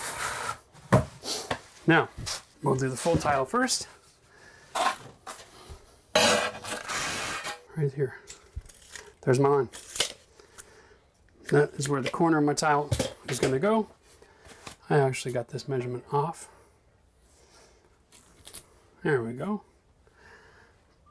And wham. There we go. And this is going to eliminate the lippage. And if you don't have strong hands, you can go and buy the pinch tool. Now, the next row goes in the same position as this one. So I know I need a tile clip there. And we'll put one in the middle. And we'll put one here as well. This goes a lot faster than you think it will. Having a scratch tool here means I don't have to get up and down and go use any other cutting tools. 22 3/8. Now, my job here is to hold the weight of the tile so I can scratch it. Even works on little tiny pieces, okay. Gotta love it. Now, here's my cut end, goes against the wall. Okay. If you get squeeze out between the tile, clean it out right away. Okay, don't wait. cause you a whole world of hurt. Now you're going to see something in this other corner I should show you. I measured from the bottom. You see this wall here is falling away. One of the reasons why the working on the center works, because you're always going to have a cut. The older the house, the more inconsistent the walls. But starting with a center line on the middle of your tile generally gives you offcuts everywhere you go. So my next tile is going to be a little bit longer, like this row here. And that's fine because I've got the room in that tile. Now, let's cut this one. Now, I'm going to take one of my offcuts here and use it up. In the world did I mess that up? Oh yeah. Oh yeah. Get in front of the tape to read it, dummy. That one's not going to be any use to anybody. There's a lesson for you. Always read a tape straight on. It took me to school. Here we go. And we got just enough thinset in here to do one more row. And then we'll take lunch. It'll be lunchtime when this pail is empty. We're going to go right on that grout line. We're going to slide it over till the light disappears off the tile. Okay. And then you see how the light's in the middle of it? Right now it's on the tile. I'm going to collapse the ridges, pulling the left just a touch. Okay. That's how we make sure we keep things consistent as we go along. Now we're going to measure the middle to the clip, 14.5. Double check here and here, make sure things aren't moving around too much. There's a little bit of a difference. I'm going to cut it 14.25 and allow this tile to cover the gap.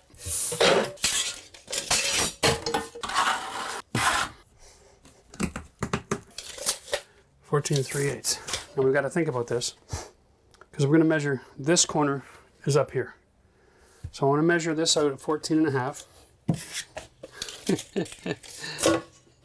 Okay, so now I'm square at 14.5. But I don't want 14.5 on the bottom, I want 14 3/8. So what I'm going to do is I'm going to just hold this right here like this. And I'm going to rotate my tile and open up the wedge. So now I'm at 14.5 here, 14 3/8. All right. Yes. Perfect. Now 1/8 of an inch doesn't make a big difference unless you're working for somebody else. Remember, if you're working for yourself and you have a bit of a gap, it doesn't matter. You're going to be coming back with silicone anyway. You have to silicone the difference in plane. Okay? That's the rule for tile. Besides, even if you're DIYing it and you want your family to come look at your work, you don't want them to walk in and go, ooh, what's with all the nasty gaps, Daddy? Let's get another one over for the other side. Exactly 8 inches. The only thing you have to remember when you're tiling is that these inside corner joints, okay, it's what we call in our business a change of plane. This is one plane, this is another plane. And in this area here, we have to finish with a silicone bead. And it's going to be convex. It'll bond both materials together. And that isn't because of expansion contraction in homes. Houses have a tendency to be drier or wetter at different times of the year, and so walls do move. If you rely on your grout only, it'll crack. So by having a silicone joint here, we avoid all the problems that go along with it. That also means that you have a little bit of mercy there if you have some gap. Because if you want to go with a nice wide silicone bead, you can cover 1/4 inch all the way down to almost 0. So don't be too hard on yourself while you're tiling, knowing you've got that flexibility to just use a thicker corner bead. Silicone can be a man's best friend when you're working. All right, here we go. We got a couple of those started. Try to work clean here if we can. The secret here is to lay it on nice and gentle. Don't press it in and collapse the ridges yet. So we want to get this in here still, right? Okay. Now, we're going to take a second with our laser level. We're going to drop a line right on the edge of the plastic, right here, down by the tile. And I'm intentionally leaving just a small little grout line there. I'm going to set this on the line, and then a little bit of thinset in those holes to create a bond and establish my edge exactly where I want it. Right up to the ceiling. There we go. Now we can work off that plastic and not have to use a laser line.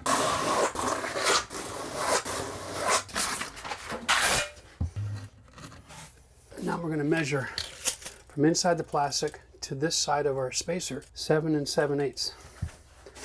Now I want to leave a little bit of a gap here as well. Yeah, so we should go 7 3/4. There we are. Now our cut edge goes on the outside. Okay, so we're just going to eyeball that. Make sure we're going to be happy.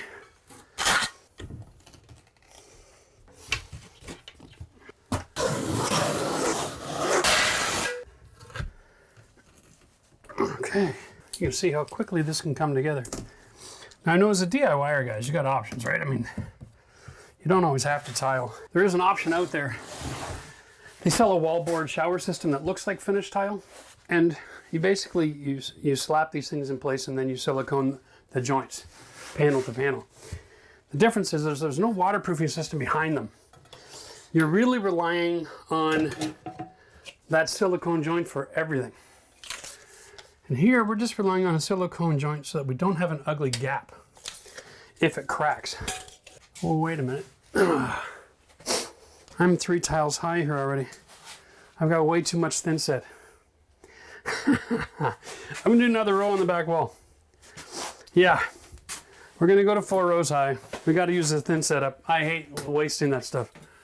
So I'm gonna just get busy with doing that right away. Let's do 1 more row back here. Let's get that thrown up there.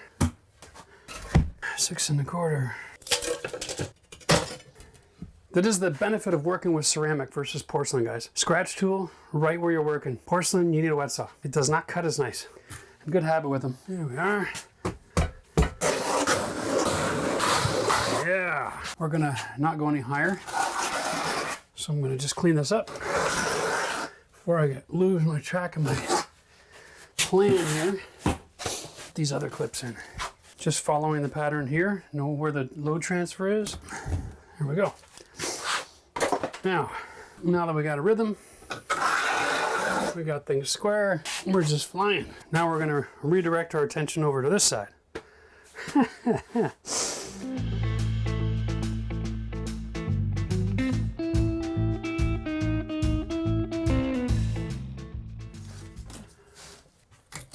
Okay. Whew. You know what? We have enough. I had thought about originally, you know, the idea of just cutting and replacing the wood around the toilet, but this is ugly, but it's solid. And I hate ripping out solid just to put in something new solid when I'm covering it up anyway, especially when I have structure. I'm going to be pouring a whole bag of floor leveling compound with a quick dry element to it. All right. And here's why. The level's sitting on a bubble. It's level. But it's raised almost 1/4 inch on each side. So I have a hump. And when I go to put in my tile, I'm going to be using the very similar 1/3 offset. I need a level floor to start with, or I'm in a lot of trouble trying to make this level. And I've got, that's my Schluter board, my leftovers from building the bathroom.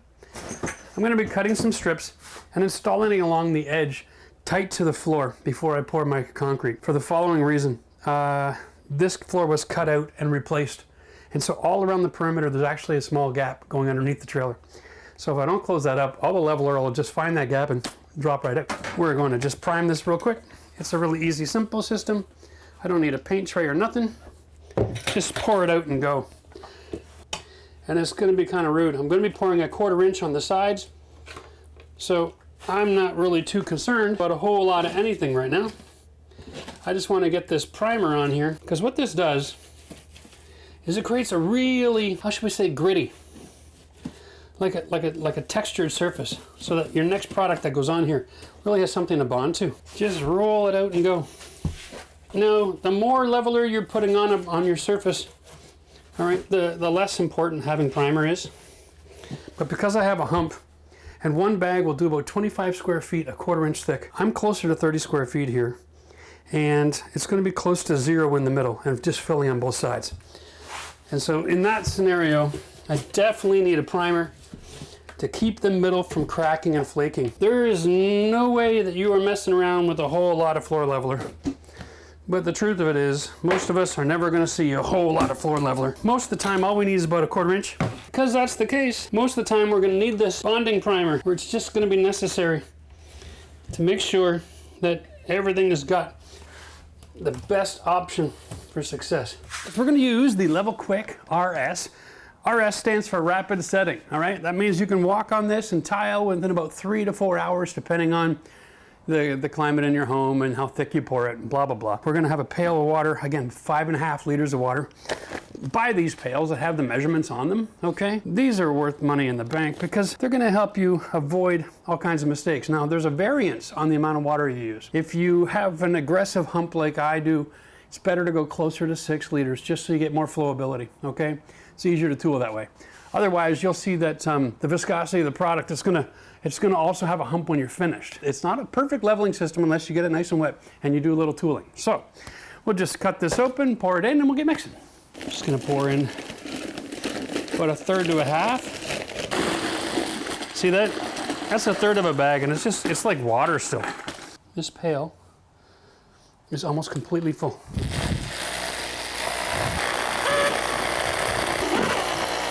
So let's go pour it out on the floor and fix our problem. My multi-surface bonding primer is actually pretty dry now. I've added a couple pieces of Schluter on the face, on the perimeter, just because it was cut around to replace the floor. I know there's a gap. I'm trying to minimize the amount of this product that seeps out and lands on the ground underneath. Basically, because we have a hump, the goal is this. We're gonna pour a stretch down each side, and then I'm gonna come to the middle of the room and then pour the balance down the middle as I exit the room. And then it should all level out.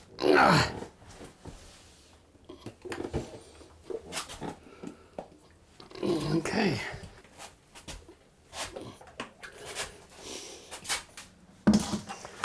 All right, so it's obvious to me that I have to do a little bit of tooling. A little bit of tooling never hurt anybody. We don't need as much material in the middle, so we're gonna push it. This is a self-leveler, but a little bit of tooling doesn't hurt, okay? There we go. And as a result of the viscosity, you might find yourself needing to give it a bit of an assist for the first few minutes. I now have a level floor. So I'm gonna go maybe 1/8 of an inch in the middle and 1/4 to 3/8 on the very outside. That is going to give us the foundation for success for when we come back with our Schluter Dietra. So we have enough strength that we aren't gonna have tile moving. We're gonna have a nice flat surface for our floor tile. We're done with this now. Served its purpose.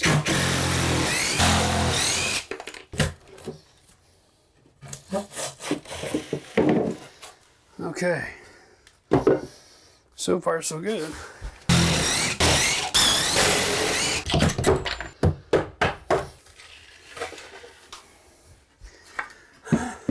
That leaves us with the issue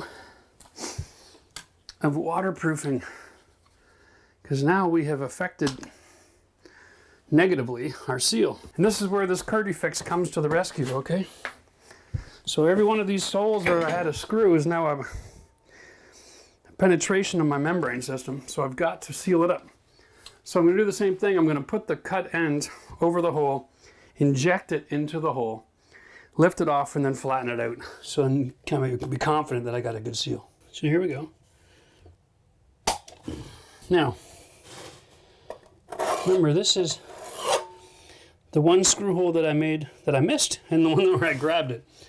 So they're both just as dangerous if left unattended. I'm gonna get pressure on there, and then we're gonna lift it off. Little dab will do. Okay, so if you haven't seen this before, we're just gonna remove these now using my tape measure. This is all rubber, okay? So, even if I mark it, that's just the rubber coming off. And I wanna take these out and save these yellow edges, all right? The more embedded they are in Thinset, the harder it is to knock them out, all right? The other way is grab a rubber mallet. This seems to work just fine. All right, there we go. Now we'll clean up. All right, now I'm gonna recommend whenever you get a chance, always clean your tile the next day. This is actually, for me, first thing we do is get everything wet, and then we go back to the beginning. If your project is taking you multiple days, and you let that Thinset sit for too long, it will cure in place. And then you are in for one hell of a workout. So this piece of cement right here has to come out. And the only way to do that is to get it wet, and then get it wet, and then get it wet again, and just keep on working that until it all gets cleaned up. But we have to have all of the Thinset removed so that we can fill those spaces with grout. So against my better judgment and advice, I'm going to use my experience and break my rules. Do what I say, not what I do, guys. Oh my goodness. See how easy that all wipes off once it's been sitting wet for a while? All right, let's get some tile in here. Alrighty, here we go. Now, we're going to do this again. We're going to throw our line on here, right in our grout line. That way I can draw my grout line on and have a point of reference for my measurement. I'm going to double check 23 3/4. I believe that's perfect. Yes. This tile is full right into here, so we can actually measure from this point coming out and then from our tab coming up. All right, so here's my tile and here's my measurement. 9.5, 14 1/4 from my spacer. I'm looking for this line right here, and that one is 8 3/4. Here's a great sheet for you. This will help you a lot with your measuring. Here is my finished faceplate for my shower.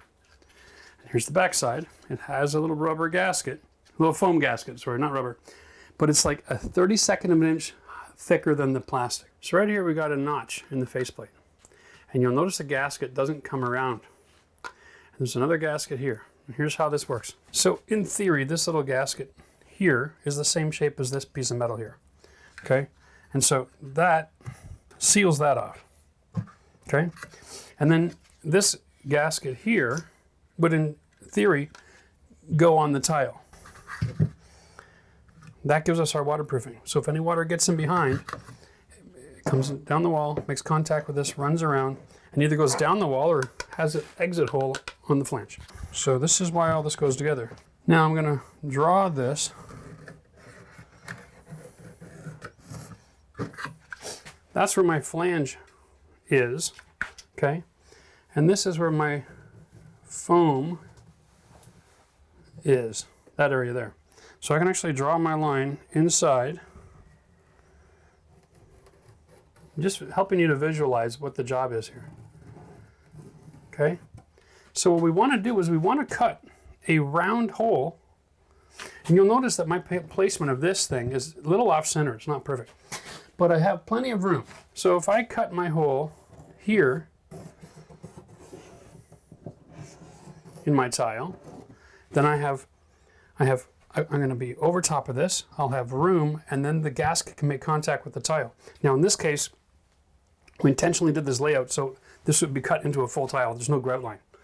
If you're using smaller tile, you're going to have plenty of grout lines.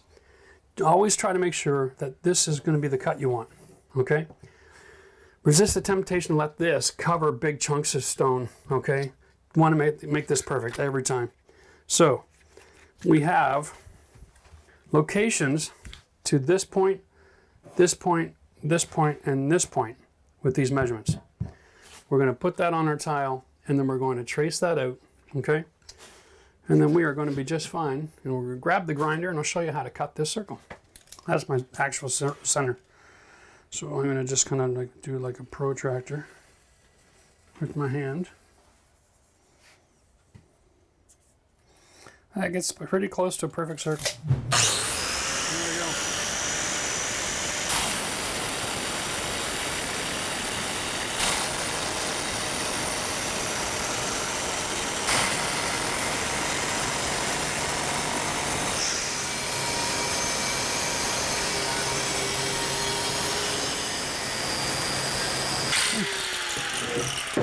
Now you get the idea, right? Here's a little pro tip for you. Now that we have a much wider area to work with, I can plunge cut through in 4 or 6 locations. I can finish the cut from the backside using the circle so that my face stays intact.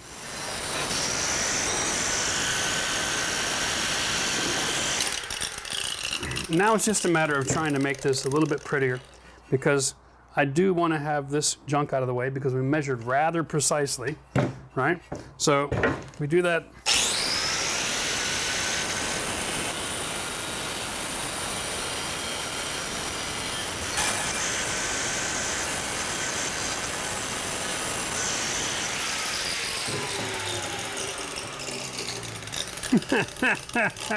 There we go.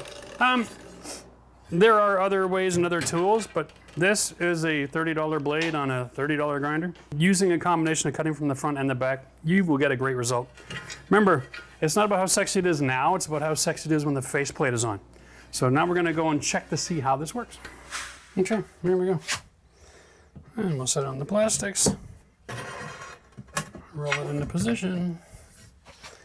We'll put the plate on. And this is just to confirm, because that circle isn't in a perfect location, right? That's where our flange, our gasket's gonna be. That is amazing. And in my world, that's what I call perfect every time. Okay, now we got the hard cut done. Here we go. Always set it on the back edge of the tile, not on the glaze edge, okay? I'm ready to go mix Thinset now, because now it's just a matter of installation. So, oh yeah, before we can finish this wall, we have to address this area here. I didn't clean that up very well. We should dry fit these 3 tiles as well before we make our Thinset. There's a lot of work doing detail cuts around here, right? So if the more dry fitting and cutting we do before we mix, the better off we're gonna be. Let me show you what we're gonna do here. I've got my PVC trim. This is the edging that we're using against the walls. We're gonna use it around the whole perimeter of this as well. That way I've got something where I can paint this wood and I can get a silicone seal between the PVC and the wood. And that'll be great. Ow. My first joint, 37 and what the heck, 3/8. Okay. Make sure I'm not doing this backwards. Here we go, 37 and 3/8. You hold this underneath your tape where the 3/8 part is. Boom. And then you cut it all the way to the edge. Okay? And basically, we're gonna let the PVC bend. We're gonna go further than we want to and then come back. Now, when I install that, all I have to do now is visualize where my edge is. Yeah, that looks good.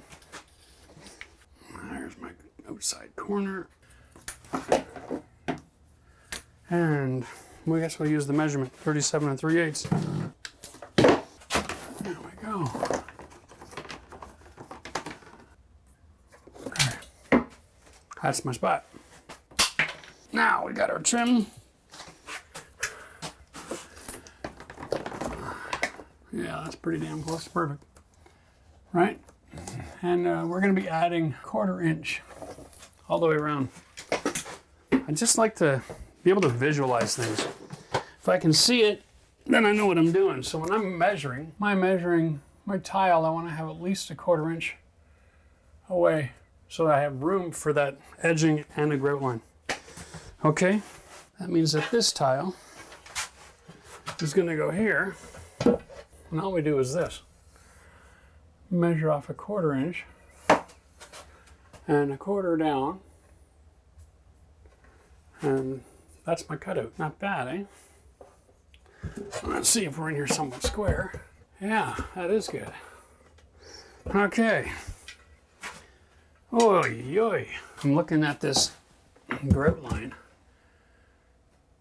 I never really considered that with the window as part of my... That is ridiculous. Now, I can't even remember back to Friday if I'd even thought that out. But that is just too much fun. the next tile finishes right here. And then I put my sliver in. Okay, so that means this tile is getting cut that dimension right there, the whole tile. We'll get these two cut, then we'll make our thin set. At least that way, there's a good chance we'll be able to finish the whole batch without any interruption. And for that, we need to go to, well, the wet saw. Because my scratch tool isn't long enough to put a 24-inch tile on it. Well, our thin set is ready. This is good. What I'm going to do here is I'm going to actually trowel the tile, okay? And I'm going to leave it a little heavy on purpose because I don't like to have to fuss around putting thin set in silly little spaces like that. It just makes a hell of a mess.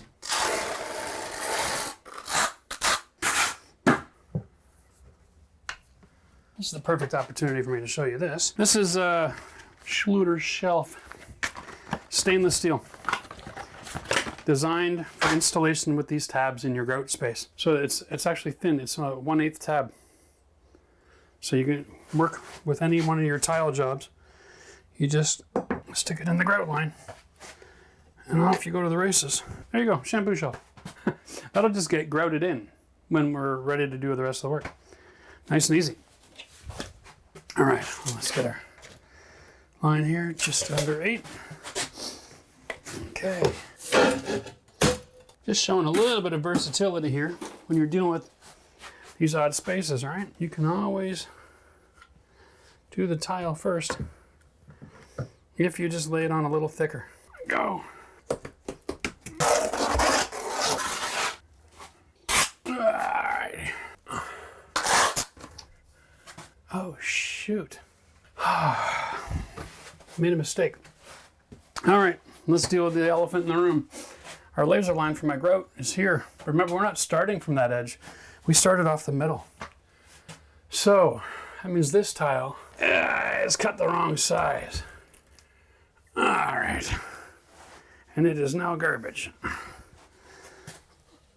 Fantastic. And this one is fine, but needs to move over to that grout line that we had established. Ready. I gotta cut a brand new tile. That is just lovely. First thing is first. We can cut this one in. That is one of the challenges with this kind of work. You have a couple days off, you lose your rhythm. There we go.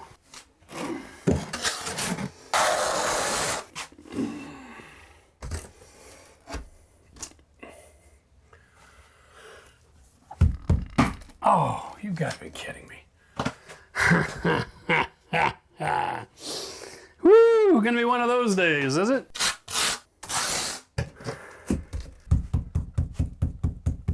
All right. Okay.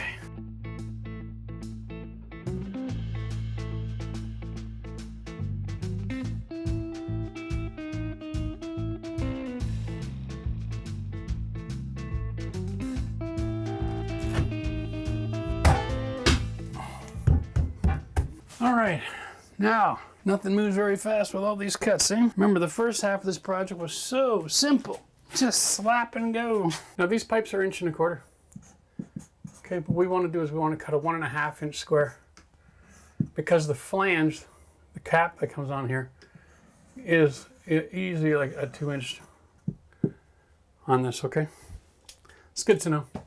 We're going to cut it a little tight, somewhere between 1 1/4 inches, 1.5 inches. But the way we do this is we just put the spacer here, go up to it, get our measurement, and that's going to be 2 inches, all right? And then we add the 1 1/4 inches, and then that's 3 1/4 inches, obviously. And then we're going to measure from here over, okay? So the difference between here and the plastic is 1/8. So let's just go like this. We'll take that 1/8 off. We're going to go 19 and then 20.5. We'll go 19, 20.5. And like I said, because we're going to be cutting from the front and the back side, we can keep that nice and tight. And instead of using a hole saw, I'm just going to use the grinder, cut it square, 19, and I'm going to mark on the inside of 19 and a hair, 20 and a half shy, so this doesn't get away from us. And then 2 and then 3 and a quarter. Dry erase works better when it's dry. There we go. Here we are. So I'm going to go punch that through with the grinder. Let's go see that technique actually, because it's pretty simple and anybody can use it. And it's a lot faster and a lot safer than those hole saw bits that don't have a pilot hole drill bit, right? Because they like tend to run around on you.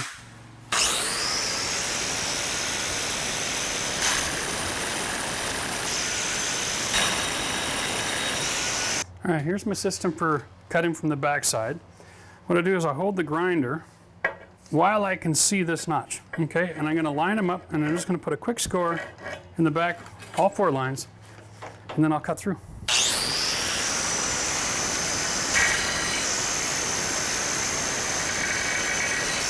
All right, so I make a really long run just to get the location, and I do the same thing with here.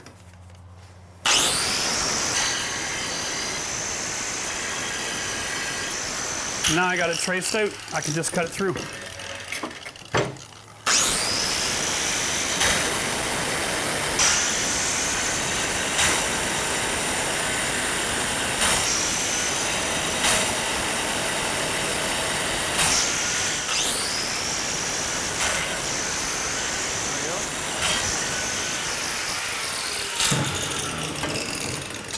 Okay, now we're good to go. Should be plenty of mercy there for us to be able to install. And away we go.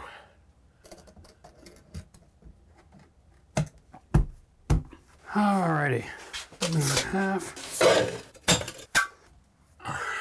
So just drop the laser line right up my grout line. I want to translate that up here. And so much easier to do if you're left-handed. There we go. So that's what we're measuring from and to, okay? Now, to the ceiling, I'm thinking if I go with 3.5 inch tile, that was going to work with a bit of a gap, 3 5/8 maybe? Yeah.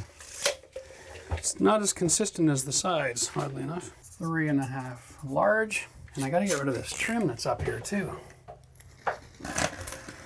Ah, yeah. We also want to get this tile here. Okay. So we're going to take whatever our measurement is. We're going to add at least another quarter. Okay, so we're going to go 14 3/4, 11 1/8 again, and then this one is 11 1/8 again. All right, so I need 2.5 pieces at 11 1/8. Now in this scenario, I have to actually install that piece and that piece first. Gotta get it in behind the tile, right? I'm gonna get this over to my black line, which represents my grout line. Draw another grout line here. There we go. Now I've got a reference. First we scratch, and then we can lift them up for a dry fit and get that inside corner cut figured out. Okay, I'm just gonna do the marks. I'm actually gonna take my square and I'm gonna trace that right out. One step at a time here. Okay.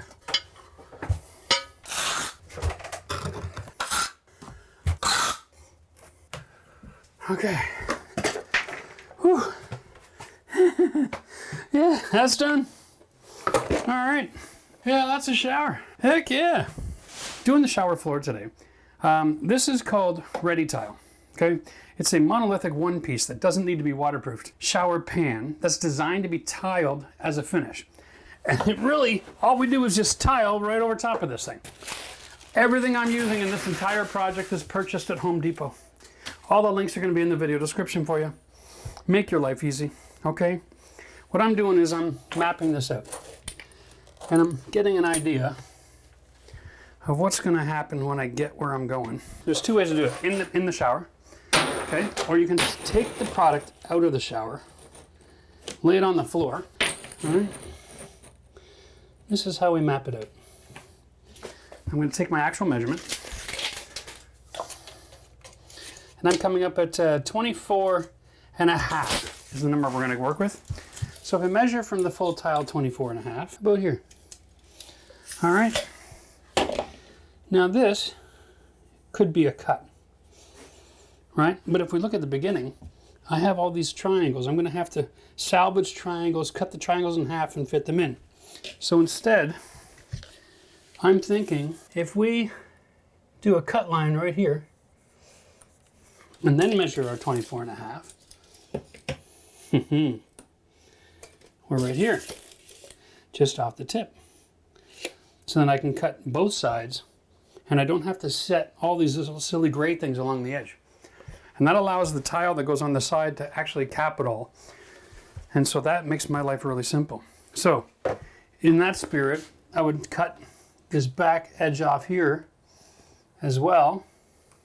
Okay, so we'll trim our sheets. Okay, so look how easy that is to work with. That's just wonderful. Okay, so now we know what we're gonna do to get started here. What about when we get down there? Right? What happens around that drain?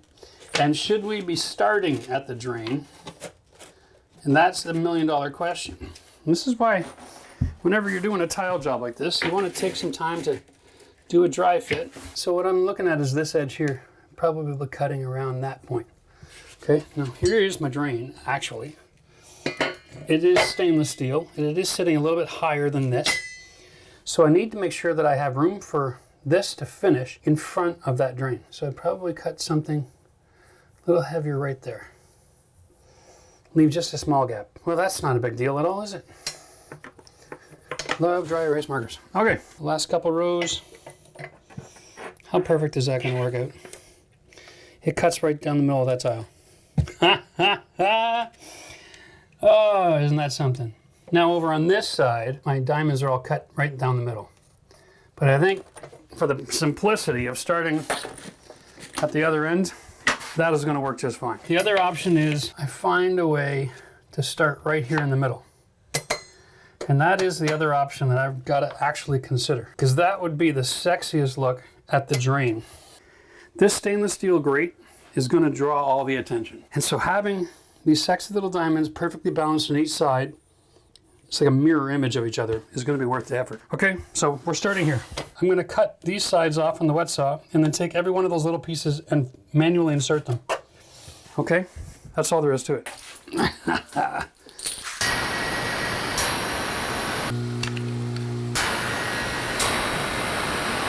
Here we go. Now, let's look how sexy this is. This was a good choice. No doubt about it. You can see these sheets are put together in little dabs of adhesive. Okay, so actually the sheets all get thrown on a conveyor belt, something like this, and the machine comes down and literally goes boop and throws 80 dabs at once. It's actually kind of freaking brilliant. So when you take them out to install them separately, make sure you chisel back all the dabs because they're specific to that location. And it'll get in the way of connecting with your other tile. So that is going to be an individual job there. And I've got a bunch of these. We're just going to continue with our dry fit until we're happy, because we don't want to be mixing anything until we're happy. There we go. So we're going to start as close to this tray as we can here. We've got all these offcuts that we can set up along the side. That's going to work really well. Well, there we go. The mosaic tile dry fit is now complete. Got it all cleaned up. But before we go and install it, I want to ask you a quick question. Do you like the decision I made about how to cut around that grate? Let me know in the comment section if you had any better ideas.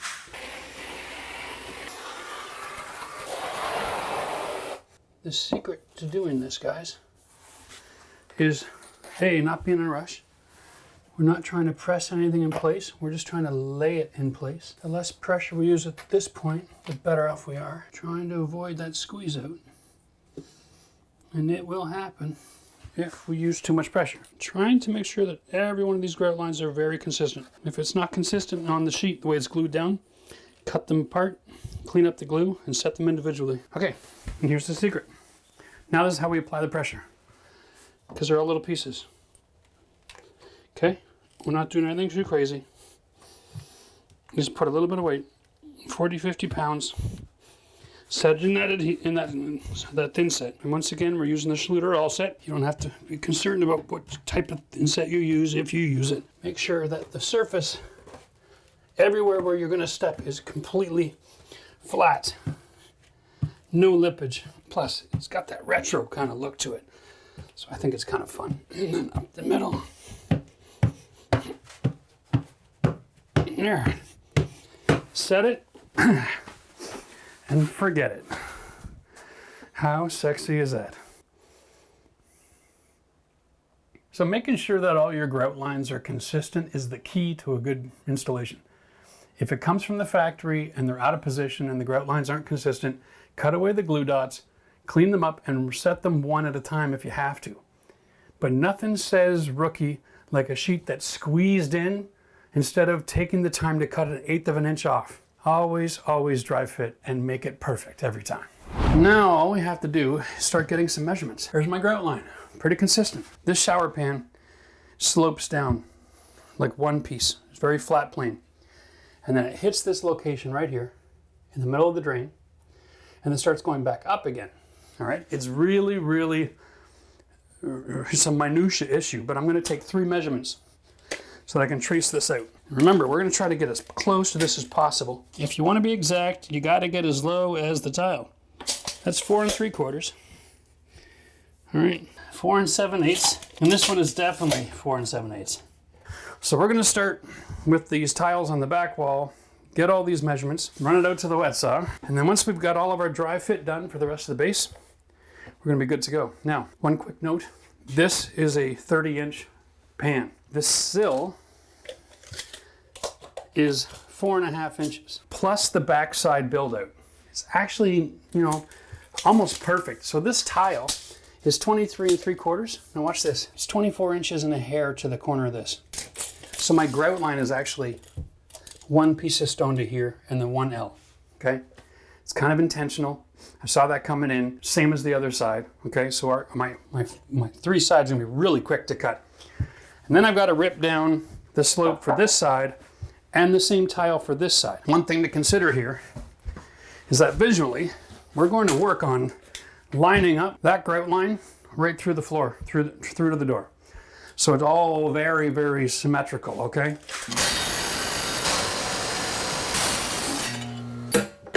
So here's my scratch line on the tile cutter. I've got a ridge here, and I got an arrow right here. You see that? So that's my arrow. In the middle of this notch, that's where I want my spot to be. So once I line that up, I make sure I'm making contact on both sides so I'm square.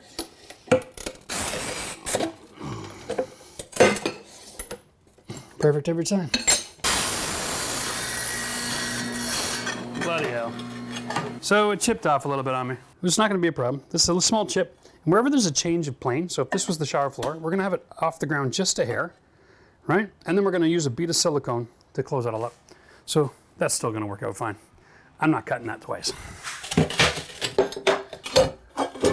This one's going to be tricky because I want to save this one until we actually have the floor installed so that this tile is on top of the floor. What I'm going to do, I'm going to get the inside corner notch on it and we'll cut the height later. I'm going to cut it where I have a grout line. Here's my outside corner. I'll cut that on the wet saw and then I'll just have this standing by so when I go to do the floor, I can just measure, quick scratch cut, and it's done. I'm going to go grab my square, draw these 2 lines, cut these out, and then we'll just save these until we're putting the floor on in a few minutes from now. In this particular case, I've made this thin set a little on the thin side, so it's got some squeezability. Instead of using all of these leveling clips, we're just going to use the wedges at the bottom and get our grout lines consistent. Okay. Whew. Now we have to move it out of the way and put the Schluter down in preparation for the floor tile. All right, here we go.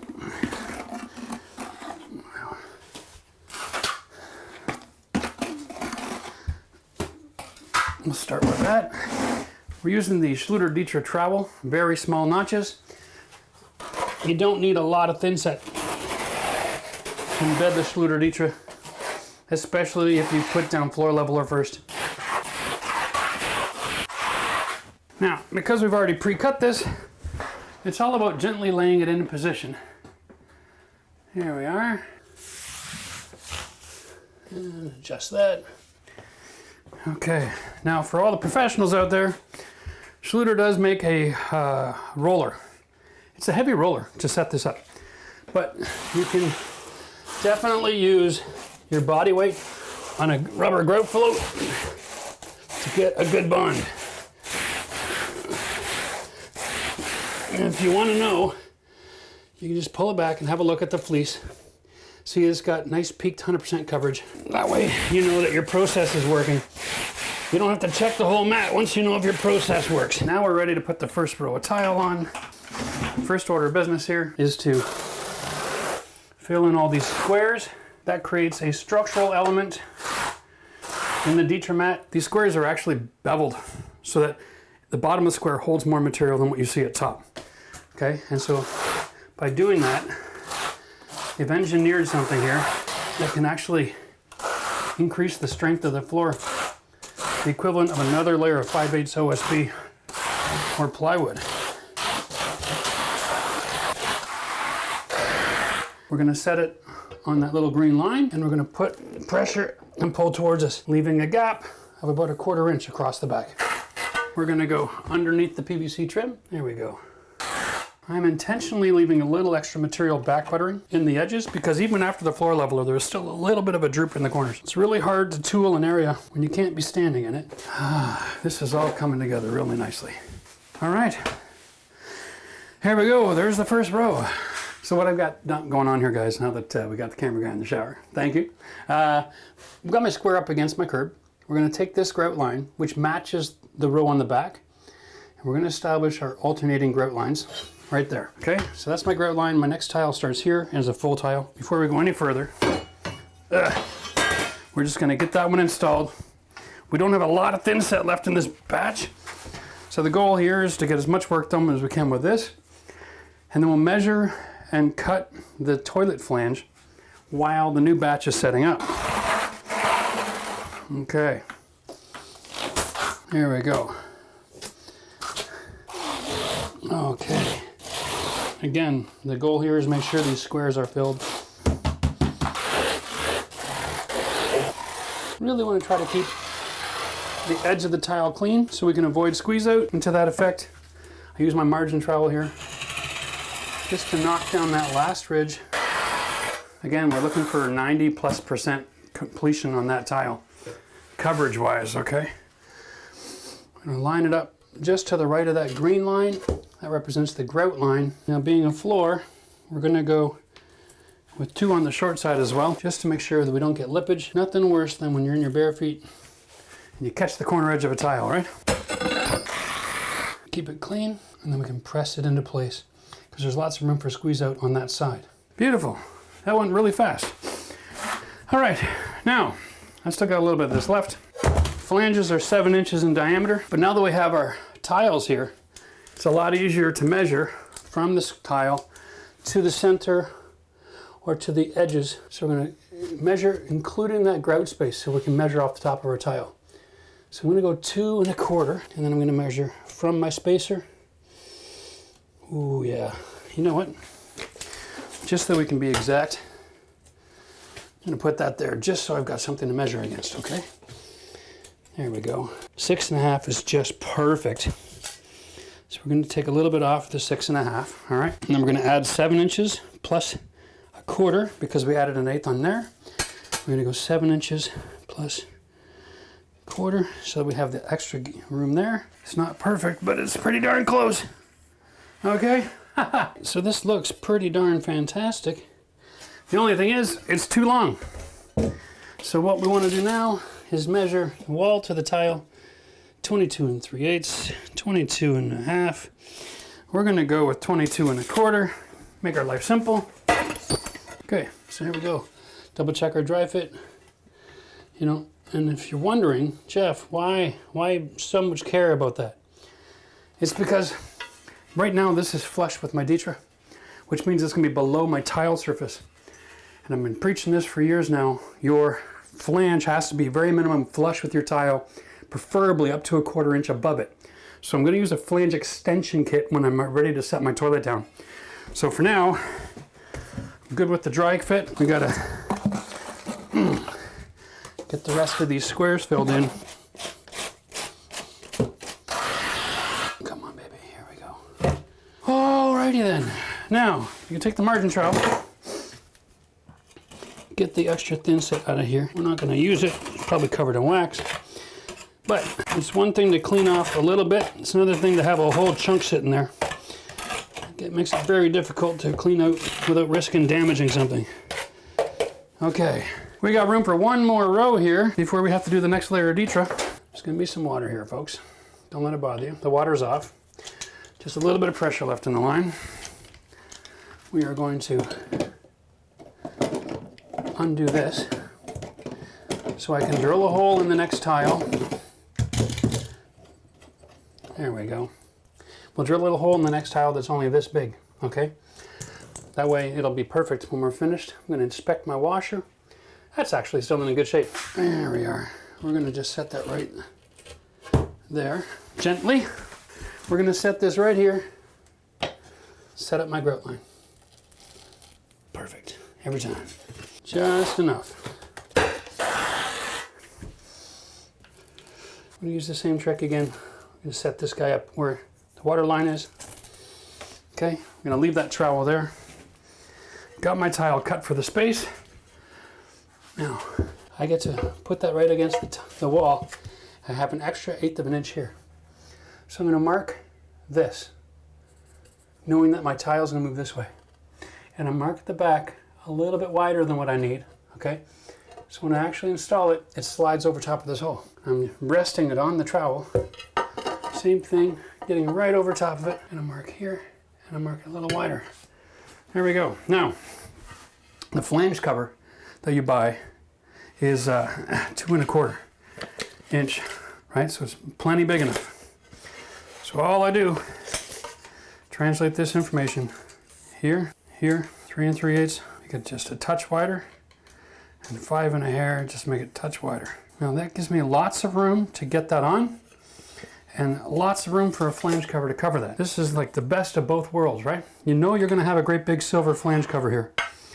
That's awesome. Time to go grind that out. Let's see if this is actually gonna fit now. Yeah, it's beautiful.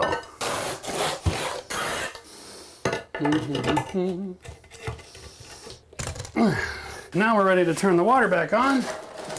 First step though, let's get this nice and flush. I feel like it's a little bit proud here. There we go. Welcome to Guardia Surface Protection. It's a self-adhesive for hard floor surfaces. Tile, laminate, vinyl, hardwood. I just know that when I start working out of this room, I'm gonna be covered in Thinset, and so I can protect the floor from all of that damage, debris, and everything else by using this. That way I can feel free to put my tools out here, and I'm not gonna make a mess. 52 by 24. I've got room here for vanity up to 24 inches, but even if I go with an 18, okay, that comes out here. So even if I go with a shallow one, and let's say we go to 30 inches out here, the way that the vanity works is there's a gable end over here, which is just gonna squeeze by this pipe, and a gable end over there. So as long as my tile comes over here somewhere, and over here somewhere, the other end of the gable will be over here. Nothing else in here is structural. So when I'm doing my tile work in this environment, I'm not trying to be cutting perfect around all the pipes.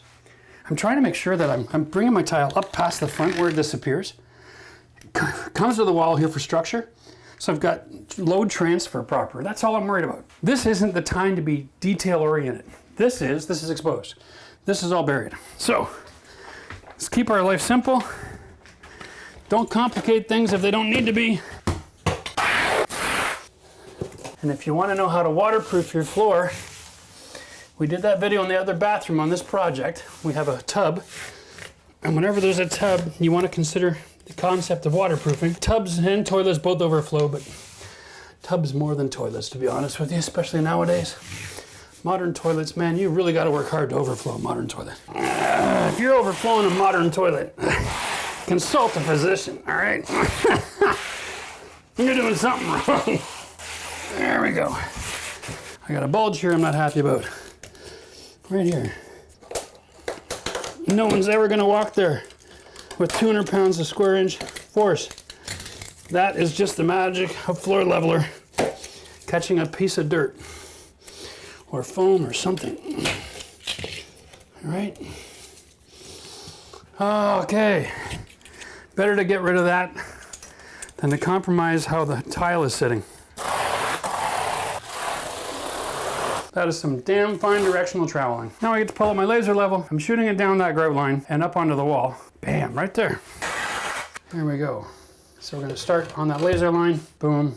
Okay, you can see right here.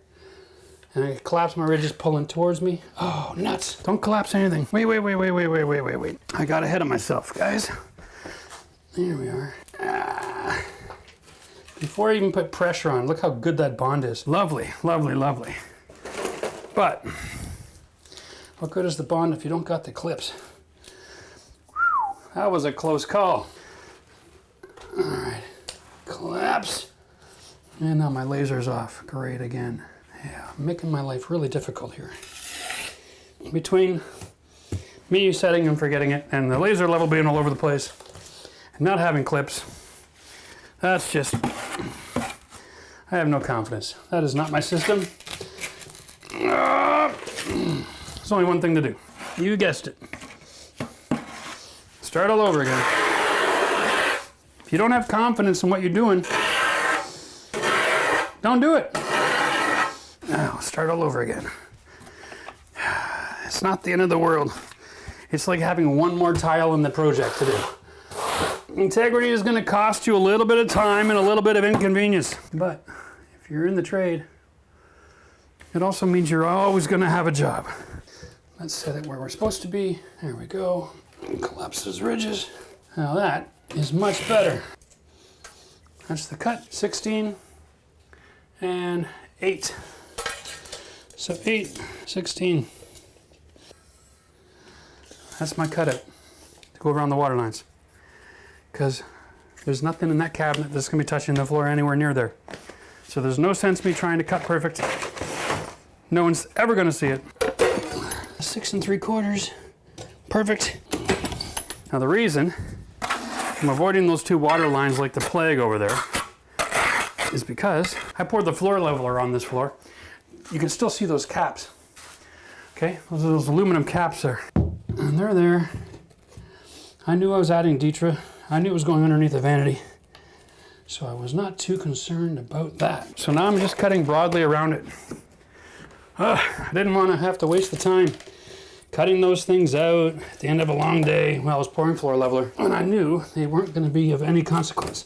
Might I suggest that if you're new to DIY, do your first couple projects being pretty precise until you learn all the ins and outs about what you can get away with and what you can't. There are all kinds of ways to save time and energy and materials.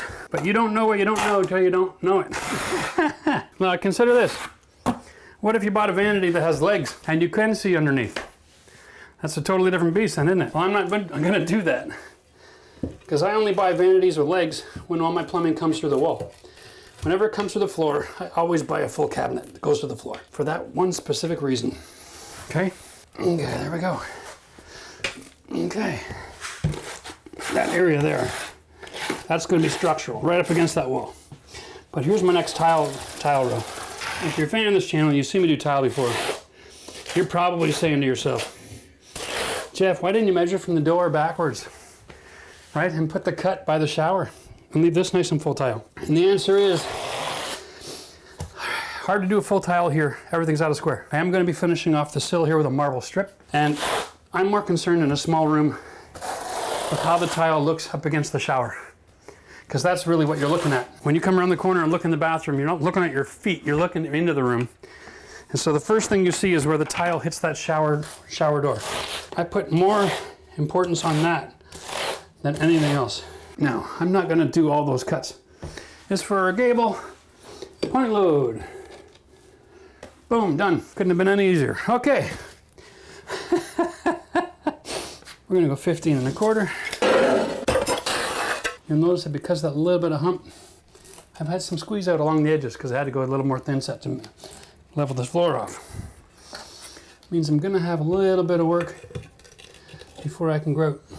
Now, my marble sill I'm gonna bring from here to here where my vinyl is. It's gonna fill that whole space. So my next measurement, I'm not gonna cut it into the door. I'm gonna come a little shy of the jamb. Wow, 3.5 is even a little bit, 3/8. And it's different over here. I knew it. I knew it wasn't gonna be square. You can't finish with a full tile if the room's not square. This wall is like this. Big surprise. All right. It is what it is. Now, this is kind of like cutting at the bottom of the shower. I've got it, something I can measure from now. Okay, there we go. It's nice to have a smaller tool once in a while. So we're gonna line that up on the floor one more time, and there she goes. Money in the bank. So we're gonna just mark the tile here. That's my grout line. Our tiles are 23 3/4, give or take. So that's where I want my other measurement. That's 3 1/4. Okay, and then over here, my gap is gonna be almost 3 1/2, but because I'm using base, I can't do that. I can't cheat off the jamb. I gotta get that as close as I can. I'm gonna go 3 1/2. Gotta keep that nice and tight. 3 1/4, 3 1/2. That means wet saw. That is not perfectly straight. It's close. Actually, it's pretty darn close. For eyeballing it, that looks all right. We're gonna dry fit this though. Make sure that I'm gonna have a consistent grout line. That's nice. And I'm not gonna worry about where it lands on this mess. Not too specifically, because I can cut the other stone to close the gap, and there's gonna be a silicone joint. Remember, whenever you're tiling, every time you change material or change plane, you silicone. You don't get cracks with expansion contraction that way. Okay, there we go. Now we have to find the outside edge that's factory that matches that profile. Okay, that's the key here. It's not enough to get a piece that's the right size, it's got to have the right finished edge profile for the grout line. So that's here, that's my corner. All right, so by flipping it around backwards, I can just mark it shy. That's my length there. There we are. Same amount of love goes into every piece. And just for good measure, that little square I drew there, I know which edge is the two finished edges of tile when I'm setting this in, because I'm trying to set this in, squeezing out to the perfect height. And I don't want to put the rough cuts in and afterwards. If I put it installed backwards, after you go to grout, I'd probably see a chip on the tile or bad edge, or it wouldn't be straight. See, that's perfect. Same thing over here. This is an exposed corner. Unless I buy a 24-inch vanity, then I'm covered. But I haven't bought it yet. To be honest with you, I'm not exactly sure. I also want to have the grain in this tile going the same direction. So here's my square, all right? Same thing. I'm gonna have baseboard. I don't have to be too perfect. No sense being any longer than the other tile. Here we go. Okay, we are gonna be just fine. Ladies and gentlemen, you did notice, nothing I did today requires a whole lot of strength. This is the kind of job that anybody can do. Well, that's it for today. Today we're going to be cleaning up the floor, doing our last coat of mud, and then grouting everything. I showed you how to remove all these little spacers with measuring tape on the shower. On the floor though, it's as easy as using the underside of your shoe. Okay, this is that simple. They just walk right out. And if anything gives you a hard time, you can just grab your rubber mallet. That should be all of it. We want to make sure that our floor is as clean as possible, and that will reduce the amount of work that we have to invest once we get grouting. Here we go. Okay, you'll notice that there's some thinset here. I'm not even trying to scrape it off. I'm letting the water do the work. This is emulsification. This thinset has not finished curing process yet, and it does just wipe off. So if there's just a little bit, it's fine, it wipes off. There's a lot, it just takes another couple minutes to get that water soaked in there. There's a lot of thinset right here, you're gonna see. It's not coming off unless I really rub hard. A little elbow grease. There we go. Goal here is to make sure that every tile and every crack gets wet. If we do this right, we won't have any thinset in the way when we do the grout on the floor, and that'll make the process so much quicker.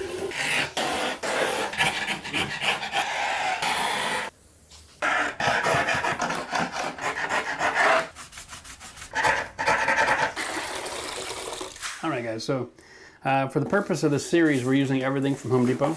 So here is Polyblend Grout from the Custom Building Products, okay? The company, they sell all of their thin sets and all of their grouts. All the information about the application is on the back. Very similar process to what I've done previously with Mapei. This is not the ultra color line from Mapei. This would be like compared to the Cara color. So it's slow and easy. At least 20 minutes once you put it on before you have to take it off, and then an hour, and then you microfiber the cloth, they get rid of the dust, all that kind of traditional stuff. And it does not have a sealer in it, so you got to come back after a couple of days. I think they recommend 3 days, and apply a sealer on your grout lines. That sealer is what keeps the water from getting in behind your tile. I got a pail full of water. We're going to put a little bit in this pail, mix the whole box at once, and then I've got a brand new clean sponge in clean water. Really simple. We go start with a little water first. About 1 inch in the bottom, okay? Or I'm gonna be running to the store to buy another box. This particular powdery stuff, non-sanded, it's very loose, and it'll stay really loose unless you get the right mix. It's more sensitive than pancake batter.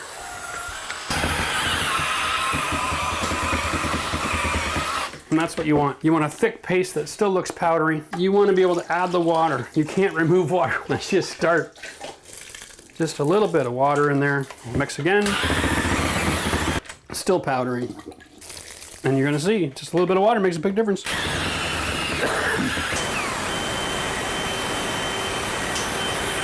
Now that's very consistent and very kind of thick, fluffy. But what you're gonna find is over the next 3 to 5 minutes, it's gonna set up and get too thick. So now we're gonna add just a little bit more water and thin this out. Now, watch this, guys. It kind of looks like a thick whipped cream, all right, in consistency. And that's because now it's going to set up for 3 to 5 minutes before we apply it, and it'll go thicker back to where I was about 2 water applications ago, all right? All right, now look how thick that got, just in a few minutes, eh? Now we're supposed to give it a good whip again. And what you're going to notice is, when you're using a tool or you're grouting or you're mixing, it loosens up, okay? So we're not adding any water, just loosening it up. The longer grout sits still, the thicker it gets, okay? All right, and traditional, I like to start here, big surface, and then do the finicky stuff at the end. Now, the way I grout for effect is I get a fair amount of product on here, okay? And I get it on the wall. So the application is, once your lines are filled, then we're going to come back with cleaning. Okay? Removing extra grout. Now, we are going to be using silicone on the inside corner, but these joints here have to be filled, all right? And if you get grout in that inside corner, it's not the end of the world. It's of no consequence. Okay? So don't worry about it. It's not going to hurt to have grout there. It's just not necessary. Once I've got all the walls done and they've all been cleaned off from the excess, then I'll address the curb. I'm going to get the cardboard out of the way and we'll do that last little bit. All right?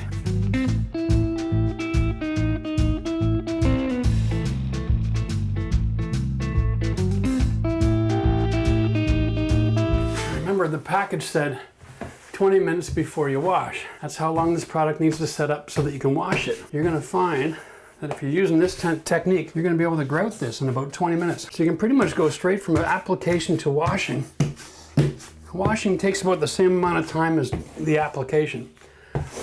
So don't get too worked up over the timeline on this. That bad boy is ready to roll. Just going to use my finger to get the extra material out of the way here.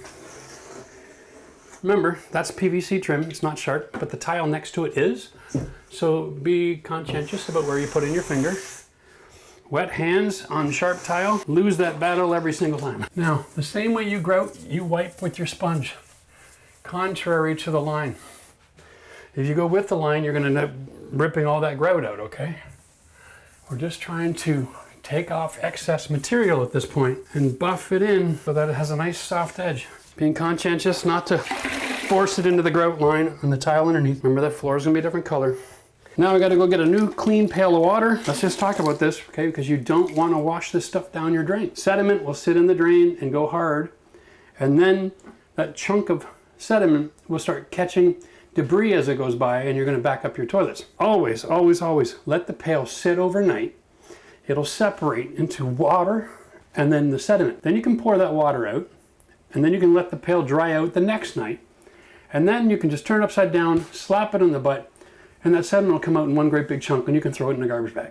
That's how you remove this stuff. Don't be using your plumbing. So we want to wash out our sponge so it looks brand new again. Nice clean water. And here's how we do this. Gently, one side, gently run down the wall. Halfway, flip it over, so that's the dirty side facing you, and wipe down the wall. Do not push, or you will clean the grout out of that joint.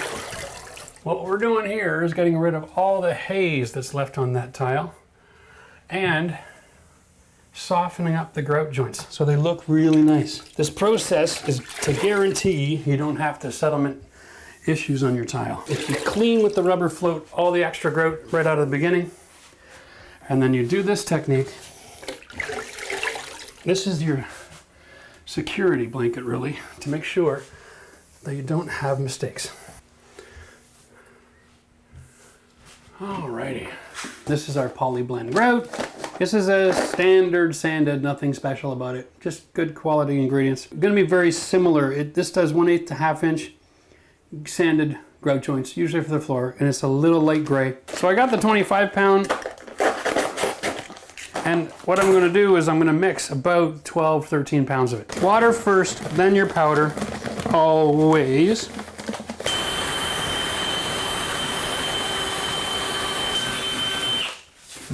Whenever I'm mixing a large pail of something, you want to use about half of the powder, okay, so that you can create that mixture first. So then your powder isn't sitting in the corners, going dry. But because I put in the full 2 liters of water, I'm going with the whole bag. There we go. Finally, we hit that spot where it's a little dry, okay? Got a little bit of water. Now it's like soup. I'm going to go up to second gear and make this quicker.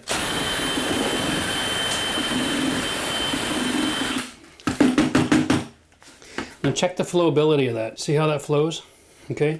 It's because we just mixed the living daylights out of it. We'll come back to it after about 3 or 4 minutes, and we'll see how much it's stiffened up. Again, once you mix, you can't add water. So make sure it's thin and consistent, doesn't have the chunks. Like we had to finish mixing the grout on the wall. Don't like to do that. All right, so finish mixing in the pail. I just found it takes a little bit more work. They recommend 3 minutes of mixing with a hand trowel. Not gonna happen, okay? Get yourself a mixing blade. Save yourself the aggravation. This is already washed, it's already prepped. Life is simple. We're just gonna hang out until this stuff sets up. Yeah, this is nice. Stays on the float. That's nice. We're only trying to fill the gaps between the floor tiles, not one plane to the next. Okay, that again will be siliconed. We also want to make sure every little tiny detail is taken care of, right up to the very edge here. So that's where the grate will be set. Better to have a little bit on the edge, and we can cut that later. Remember, it takes about a half an hour for this to really set up and get thick. So we can polish and then come back with a sharp knife and clean off any excess grout. We do have a joint on the wall here, okay? So I want to be real careful when I'm coming along and I'm not pushing that grout up the side. Okay, so a little bit of care. If you focus on the perimeter first, because I have a joint here as well. So again, we'll be careful here. Push that into that joint there, and that joint there. Just steer clear of that joint altogether. Large format tile gives you that benefit. There are no other joints in the shower floor except there, here, and here. That makes this really simple. Here we are. Now we got the perimeter almost totally dealt with. Now we're just going to take this over here and fill in the body of the floor. And all we're doing now is just making this white pass, looking for any pinholes. Again, you can use grout sealer on grout to keep water from getting underneath it, but you can't seal a pinhole. You don't want to overwash this either, because this is a color. White is white. That's easy, right? You overwash a color and you'll take the dye right out of the floor. So we're done. One wipe, flip it, one wipe, done. We'll leave that. We're going to clean up the tools. We're going to wipe this floor down again, and then we're going to grout this floor. And then we'll come back and polish the whole thing together. Here's our grout. It's nice and thick now, okay? So the plan is I got, what, 1, 2, 3 grout lines, and then, so I'm gonna do 2 or 3 grout lines, and then I'm gonna wash right away, gently, knowing I'm gonna come back for another round. And then I'm gonna take all my stuff out of the room, and then from the hallway, I'll do the front half of the bathroom. Yeah. This is our clean washing water. And on floors, you wanna go on an angle. Okay. All right, now I've got to reposition myself, and then we'll do the rest of this front area. So I'm coming back to the same joint that was giving me trouble. Nice thick grout. And I'm gonna like really try to force that in and push the water out. You can eventually push that water right back under where the cabinet's gonna go. It won't be an issue anymore. If you have the luxury of time and you have Ditra, you'll find that allowing your floor to wash it and let it sit overnight so it dries out will be very beneficial to grouting. Okay, again, I don't suggest using water on your floor tile in conjunction with Ditra membrane unless your grout is so hard that you can't loosen it up with working with it with your flute. The more you touch this, the looser it gets. Now, if your grout is just too thick and is not loosening up, then throw a little bit of water on the floor. But realize that Ditra membrane is going to hold that water in the grout line, so less is more. Just a touch. So we're going to give this about that 20-minute period where it should really form up. And we're going to use the grout in the pail as our test. When I can't poke through it anymore, like, that's just really easy right now, okay? But some of this older stuff, that's starting to get pretty firm. And that's how I'm going to gauge when it's time for me to go back in, wash that floor, and then to shape and mold that grout edge of that cut tile by the drain. And we're gonna do the best we can, but we need that to firm up first, because every time you touch it, it starts to get looser and looser and looser. So, the magic is in being patient. You know, the longer you let this stuff sit here, the more elbow grease it takes to get it off. But if you're having problems with air bubbles, letting it stiffen up is a good solution to the problem. Now, when you're doing floor grout, it's ideal that when you're done, the grout is sitting flush to the surface. As it dries, it will shrink just a little bit. But when you're doing your wash, you don't want to have it so wet that it's already concave below the surface of the tile, even while it's wet, because it'll shrink up even worse than that, and then you won't be happy with the finished look.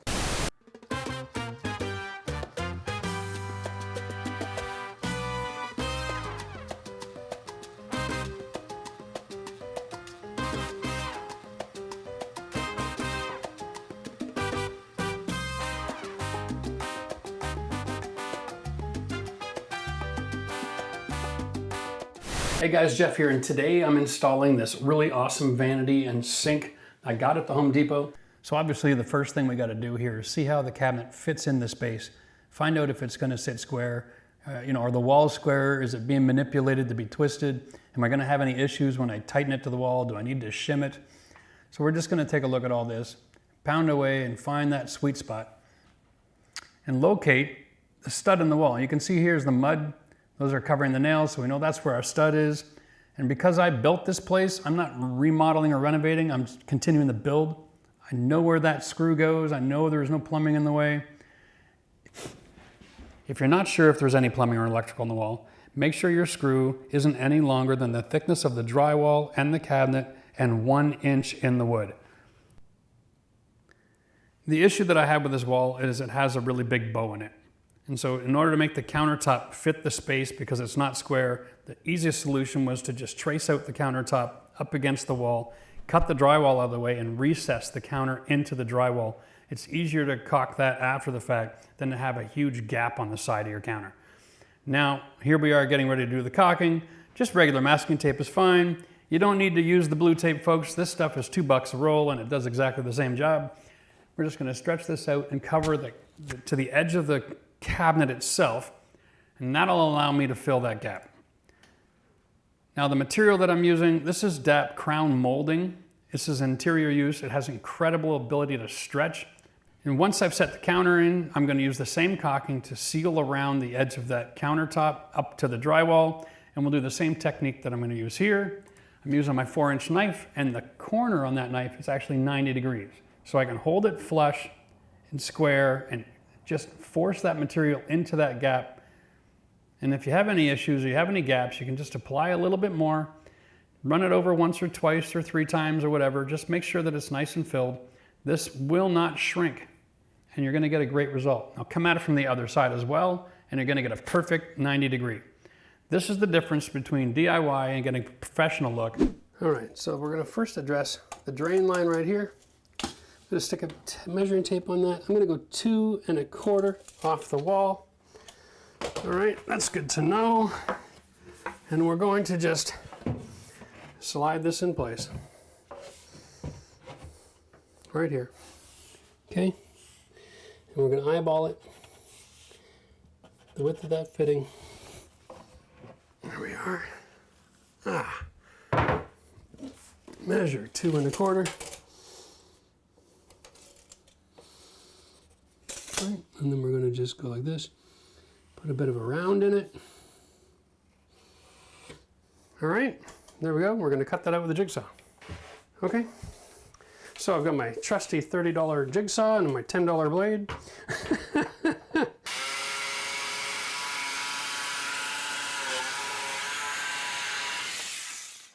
Okay, and we're kind of roughed in here. We're going to check this out.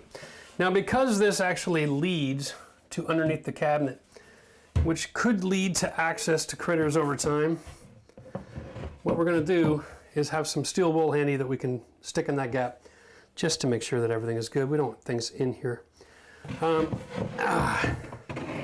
Although, now we've got ourselves set up where we've got to deal with our water supply, okay? So first thing here is I've got an option. I can take the handles out and cut a decent size hole. I have an option to then use a split pipe flange, which is something that you tear apart, okay? Or I can just turn off the water, undo these nuts right here, all right, to remove both of these assemblies, drill the hole to size, put on new pipe flange covers over top, and then reinstate the handles. I think I'm going to go with option A because this is old plumbing. And one thing I've learned about plumbing is over time, if you take old plumbing apart, you can never put it back together again without it leaking. So, once you get it going, it's not that hard, okay? And you might get a little bit of water coming out here. It's not the end of the world. There we are. This is lower than the rest of the water in the house. There's no way around it. There is a gap somewhere back here that's going to soak through to the ground underneath the house. Okay, come on, honey. Are we there yet? There we go. Number 1. Bottom line, anytime you have more than a liter of water, do your best to suck it up. Anything less than a liter, it's just dampness. The house has got no problem absorbing that.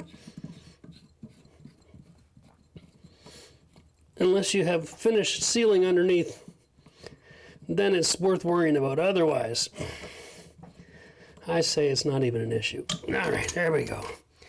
Keep these outside of that area so we don't lose them. This shelf sits against the wall and against this wall here. So we're going to use those 2 measurements to the center of the hole. We're going to go 11 1/8 and then 3 1/2. Okay? And then this one, we're going to assume, yeah, we're going to go 15 1/4. That's nice. Not too much of a wiggle to get that done. 3 1/2. 15 1/4. 3 1/2. All right. Now we're going to get off the floor. Bring my shelf in. That's why I use the tape. Now I can translate my measurements. Okay, here is roughly 11 1/8. Here's roughly 3 1/2. 11 1/8. 3 1/2. And then we have 15 1/4. Whoop. Yep, that's right. 3 1/2. And now we grab a hole saw kit. And all I'm doing is I'm putting this tip on that intersection mark, and I can look through this hole to see where I'm landing, okay?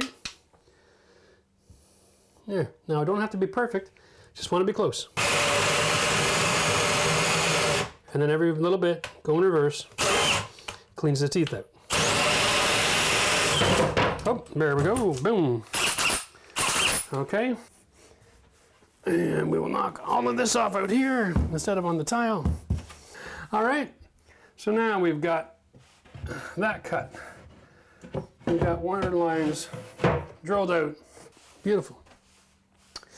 We've got split pipe flanges. Let's lift these up. Slide that to the back.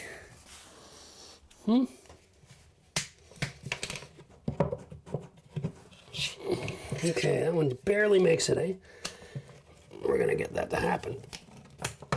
Alrighty. Got it. Okay. That was close.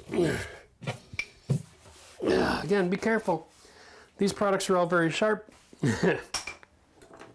And you can slice yourself open, you get a little damp. Skin is incredibly weak.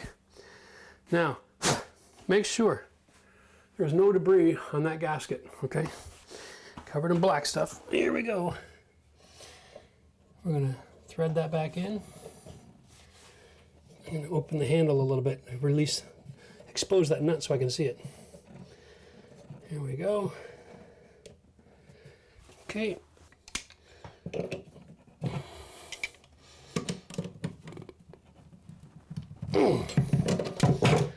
Now we close that valve. It shouldn't be hard to put in. Most of this should be able to do with your fingers, and then just use the wrenches to finish. All right, there we go. And we're going to replace that valve handle and leave the valve body alone on the toilet in just a minute. And that is money in the bank. All right, guys, so we're going to attach our faucet and our drain system to our sink. I thought I'd come out here into the kitchen and do that just because it gives us the opportunity to get all the angles in the shots. If I do it in the bathroom in place, you can't see anything, right? So here we go. We got our Moen faucet, okay? It's an odd shaped base. Here's the plate. And if you look at it, it says top front, okay? Make sure you put it in the right way. Otherwise, the water will leak underneath your valve and get into your cabinet. Top front has a ridge. It's just a plastic gasket, but it works really good, okay? And then we set this into the hole right here. Remember, this is a 3-hole. There's only 2 stems. The reason there's a 3-hole is because of the drain system. There is a universal drain system that comes with these faucets.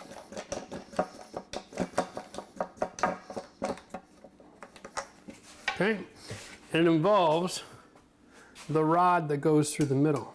Okay, there. That's what the 3rd hole is for. And this opens and closes the drain. But you know what Jeff thinks about these? Never, ever use them. As soon as you use that system, now you have a drain pipe that has a rod sticking in it that's going up and down, that's catching all of the hair going down the drain. That creates a huge drain clog, a huge hair clog. Your drains will stink. Your water is going to back up. You're going to get nasty rings. Forget all that noise. What you want to do is go buy one of these. This is a Kohler pop-up drain. Okay, also available at the Home Depot.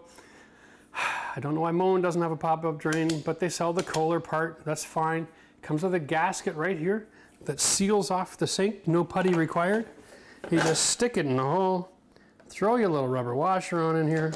Whoop, upside down. Jeff's doing a DIY demo. Let's remember how to do it. Okay, now this goes right up against the hole. And this is an obnoxious ring.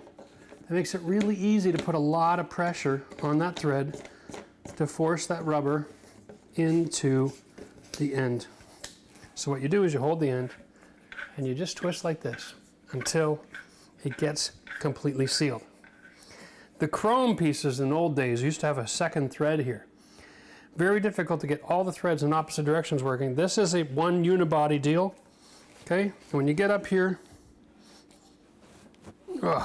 that's it. We get good compression. Remember, it's plastic. hand tighten only. Do not use tools on this.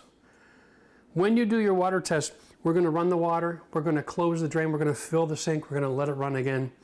If it leaks during that, then you can get down there with a tool and give it another 1/8 of a turn or something, but that's usually about all you need. Remember, plastic parts, when they're over tightened, they get shaped into ovals, and that's where they leak. So, hand tight only. Our particular faucet, you have 2 options when you go into the store to buy faucet water supply lines. Well, actually 3. You can get 12, 20, or 30. These are the 30-inch version of a faucet supply line because I have a 30-inch cabinet. I'm about 6 inches off the ground. And you would think that the 20-inch would fit, but it doesn't. It comes about 2 inches shy of my... So, we buy the 30s every time. It's okay to have extra supply line on your supply line here. There we go. We're gonna go backwards until I feel it sit and then go forward. You're gonna go finger tight. That means you've engaged the gasket, all right? Adjust your wrench. Give it maybe half a turn. Okay, we'll start at the top. We're just gonna go to the bottom. Now, I'm using about the same pressure as a 10-year-old here. That's it, okay? Don't go and go and go and go, or there's nothing left for you to ever give it another tighten. Once you've had that gasket compressed for a few years, if you do any maintenance or you change anything, or you get an earthquake and those vibrations loosen something up and you start to get a drip and you want to tighten it up again, there's nothing left to tighten to. All right, so leave a little bit of cushion to tighten it up again in the future. Now we got our water supply lines, we got our drain attached, we got our faucet on. It's time to drop this into place. Now I just lift all of this into place, slide it through the hole.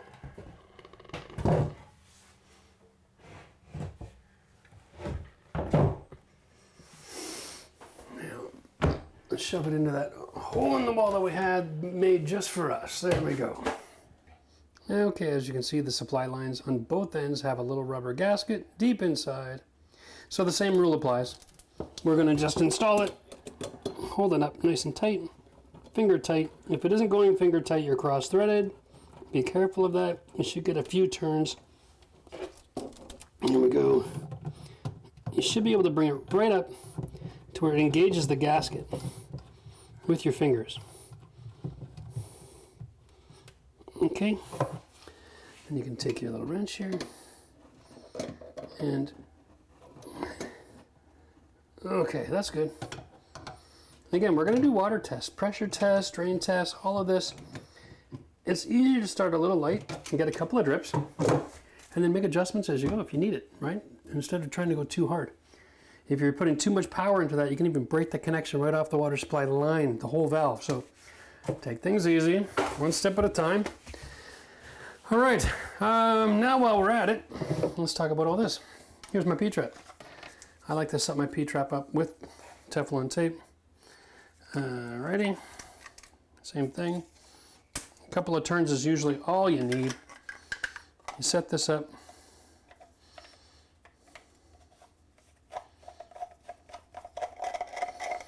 See, it's loose.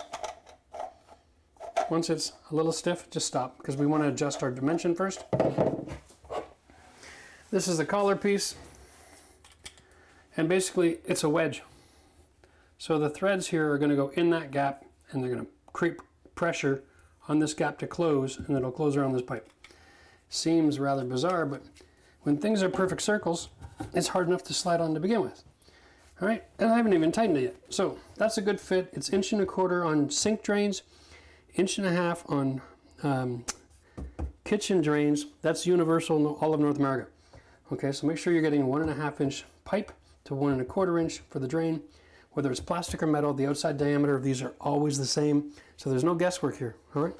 Cheers. When you're doing plumbing, most people start from the source and work their way back to the pipe, okay? But in this case, first thing I'm doing is checking that the P-trap has enough room. It will be installed this high off the ground. That'll work for me. So what I can do, we're gonna have to suffer a couple of sewer gases for a couple of minutes. There we go. We're gonna dry fit everything first. Okay, here we go. That comes to here. give or take. So what I'm going to do so I can get a perfect measurement is I'm going to start nice and high because I got all this flexibility. This is my Mercy meter here. All right, so I'm going to rough-to-mate this in the right location based on this height. And then I'm going to measure from inside. We're going to go 10 inches. I'm going to come right up to here, okay? Bring the glue fitting down. I got all that Mercy. And that'll get me in a position where I can get a perfect measurement for the next part. So we're going to go 10 inches. Now I'm going to use the Sawzall with a metal blade. And that cuts like butter. Both ends. Okay. And we're just going to stick it in, twist it nice and tight. Again, we're dry fitting. Okay. Now, I got to two things. I've got to set the depth of this where I'm kind of tight on the collar so I have the right position and the right angle, all right, the right height. I'm going to measure from there to here minus 1/8. So we're going to go 7 5/8. Okay? And the reason you want to go just a little smaller is so that you have a little bit of mercy if when you push the pipes together, it's a little too long. So you go 7 5/8. We're going to cut on that. And when you're freehand cutting, you almost always cut too much pipe. It's hard to keep square with the hand tool like this. You can go to the chop saw if you want, but I like to just get this done and over with where I'm standing.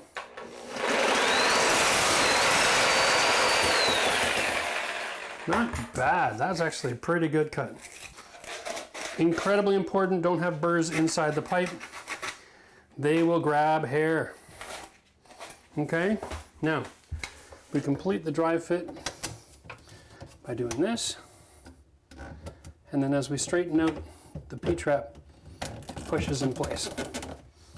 All right, now we're good to go. Now we know this works.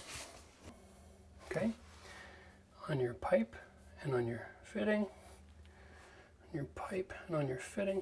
This helps you line everything up when it goes time to install. Okay, now we can glue all these parts separate and we can just connect the thread when we're all finished. And I'm using ABS to PVC cement. These lines are not under pressure for sure. This stuff's more expensive than your 2-part solution that you guys use, but for an extra $1.50 a can to only have 1 application versus 2, for me, that is money in the bank.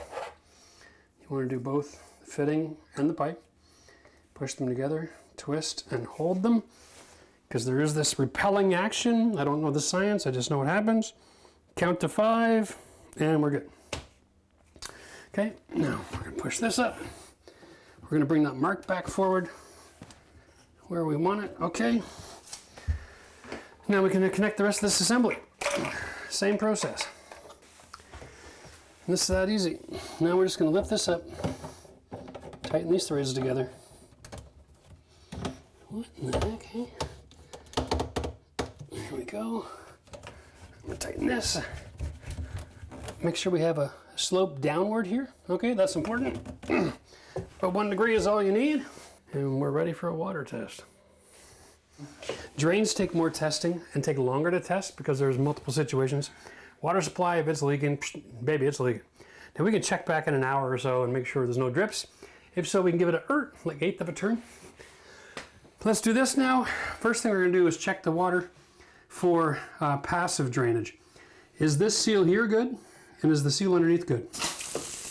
All right, now, check that. We're looking for water coming out here. We're looking for water coming out here. That's our first spots. And then water coming out either above or beneath on this collar. Okay? So, and this can take about 5 minutes. So far, all of our glue joints are solid. There's no drips developing. Okay, that's nice. Everything's nice and dry. So we know that's working, okay? Next thing we want to do, oops, I had the sink plug. That was not the test I wanted to do. Yep, sure enough. Yep, still leaking.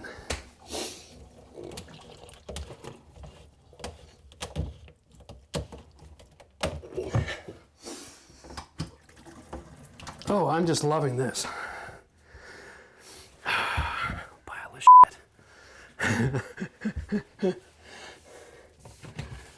You know, it's funny because I've done so many of these PVC traps in ABS. Never have this issue. It's such a tight 90 here. It's causing all kinds of problems. So here's my issue. I have no ability to raise this pipe up anymore to get my 90 degree. So right now, this pipe is on an angle upwards, and the threads are also on a bit of an angle. So I need to raise my pipe to match that angle with this height. But this is such a tight 90, there's no room to loosen this off and make any adjustments. So what I'm going to do is I'm going to cut here, I'm going to cut here, because I'm at the full extension of my Mercy. I'm going to put in a coupling, which is only a 1/4 inch of material, buy myself another 1.5 inches so that I can reconnect this drain. How much Mercy do we have here? Well, bloody well, 3 inches. And I'm short, so let's cut even more. Let's give ourselves some room to work here.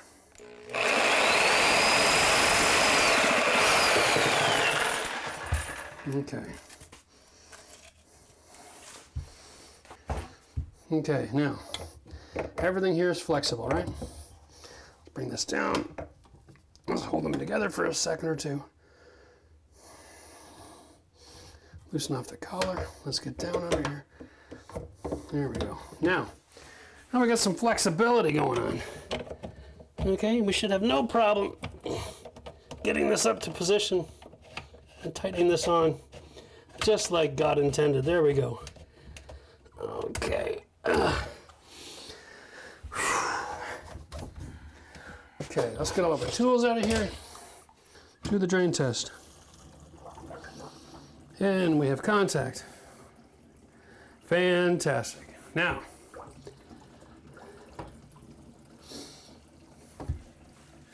like I said, generally we do just the faucet running first, and then we do the drain test. When you fill the sink and then run the water, you actually are overwhelming all of these other joints as well, because you're getting it full of water while the air is glugging through, okay? So it's a more advanced test. But this worked great. There are no issues. What I'm going to do here now, we're going to leave a dry rag sitting right here for the next few days, okay? And we check on it periodically. We're going to be using the sink. We're going to leave the water supplies open. We're looking for evidence of moisture developing over a few days in case something here needs to be traced back and given a bit of a turn. And that's it, all right?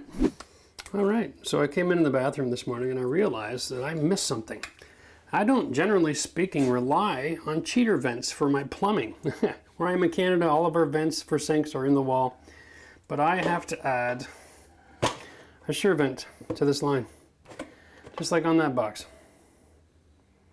What that does is whenever there's a vacuum in a line from water rushing, it pulls open to allow fresh air to chase instead of having a vacuum.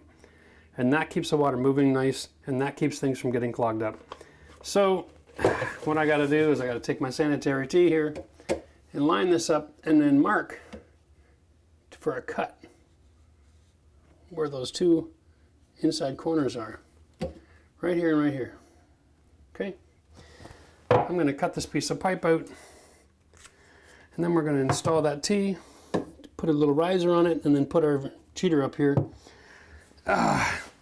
These do not satisfy building code anywhere else in this scenario.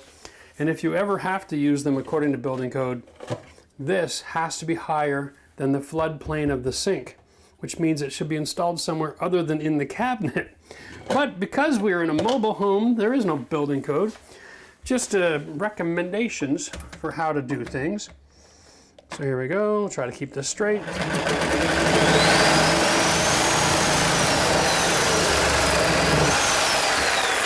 Alrighty, here we are. Clean off the burrs. Because this reciprocator makes a real mess.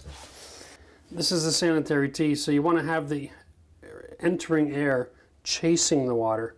If you put it this way, because water goes around the pipe in a circle, it'll get all clogged up in here, and you'll end up losing a lot of your ability for the water to drain nice. Okay, so let's hit this in the right direction with the pipe and the fitting. Okay, let's get this right out of the way. And we'll put that pointing up. Hold it for a few seconds while I glue the next pieces. And I use the word glue. I know it's a solvent. I know. You don't have to correct me in the comments. Here we go. So this is 2-inch diameter. Inside is 1.5, but it's all one piece. Okay, that's really great. I thought I had to go back to the store. I'm like, no, not again. Now, we're gonna take Teflon on the threads because this is exposed to the sewer gas the entire time it's installed. All right, so we want to make sure that we can get this sealed off. All right, and this is how this works. Okay, watch this. It falls in place. As long as it's upright, it's in the closed position. And then when the vacuum creates, it pulls it open. Now we're just going to hand tighten this because the Teflon is going to do the job. Now we're going to add solvent at the 1.5-inch location. Okay, and on the pipe. And hold that for a second.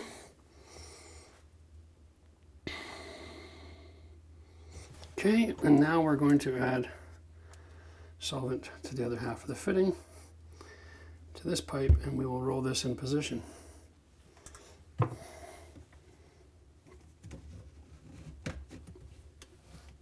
we go. Tighten that back up. Tighten that back up. There we go. Problem solved. Now, because we've affected this area, we have to go back to the drawing board with our water test. Okay, let's get a different rag in here to clean this up,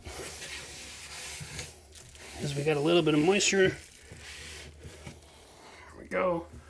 Garbage. Open the drain. Double check for leaks. Fantastic. Plug the drain. Let the sink fill about halfway up. Overwhelm it with water and see if it leaks. And then if it doesn't leak, we'll leave this here for another week or so while we're finishing off the rest of the details of the house, and be able to use this sink and double check that over the long term it didn't develop something. Sometimes with threads it takes a long time for water to develop a leak. Here we go. Specifically checking the collar, checking this collar. Okay, well, there's that little problem taken care of. The next thing we're going to do is we're going to apply sealant and attach our countertop to our cabinet and to the wall. So let's retool. Now, guys, I've seen a lot of installations on the internet where people are putting silicone on the entire top of the cabinet and setting their counters in place. That is a lot of silicone. Like, if you ever need to change your countertop out, forget it, your cabinet's garbage. Here's what the pros do. And this goes for natural stone, granite, or quartz. Just a dab, okay? The reason being, we're going to be siliconing the back two walls, and you're gonna see that. You're gonna cut that with a knife. And if it's just a dab, it'll only catch in one place. You can slide your knife under and release it. If you're using the silicone everywhere, then all you're doing is creating an environment where trying to replace it is going to destroy the cabinet. We don't need to destroy things when it's not necessary. All right, now this product here is a paintable silicone, okay? It's more expensive, it's a hybrid. Okay, so it's a hybrid technology, which means it's paintable and it's waterproof and it's a silicone, but it acts like a latex? Yes, it's amazing. Most paints and caulkings today, they've got new technology to bond those chemicals together. It's not a this or that, it's a combination. So we get the mold-free, we get the 30-minute ready to paint. Amazing, that's worth the buck, right? So we're gonna do this here, create a concave seal so that ugly crack disappears. Here we go. I'm gonna put on more material than what I need. but just a touch. I don't want to be obnoxious with this. Okay. Start with a sharp tip. We just don't want shadows. The other thing is, because it's a silicone, it won't go gray, all right? Right away, we're gonna wet our finger on a wet rag, okay? We're gonna come up.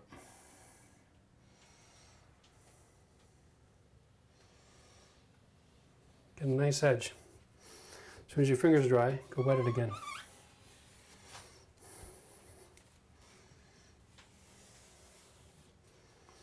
Okay, I'm not happy here. I'm not happy here.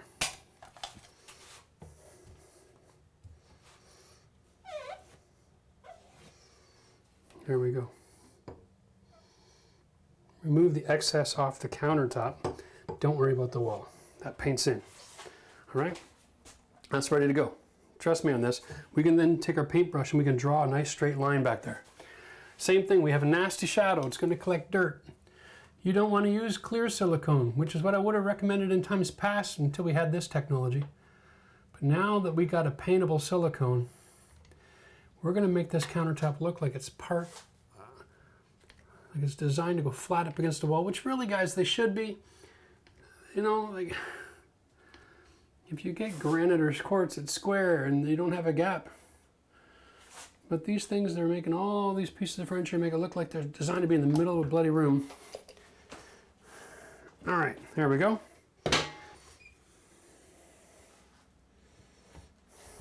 That's the paintable surface.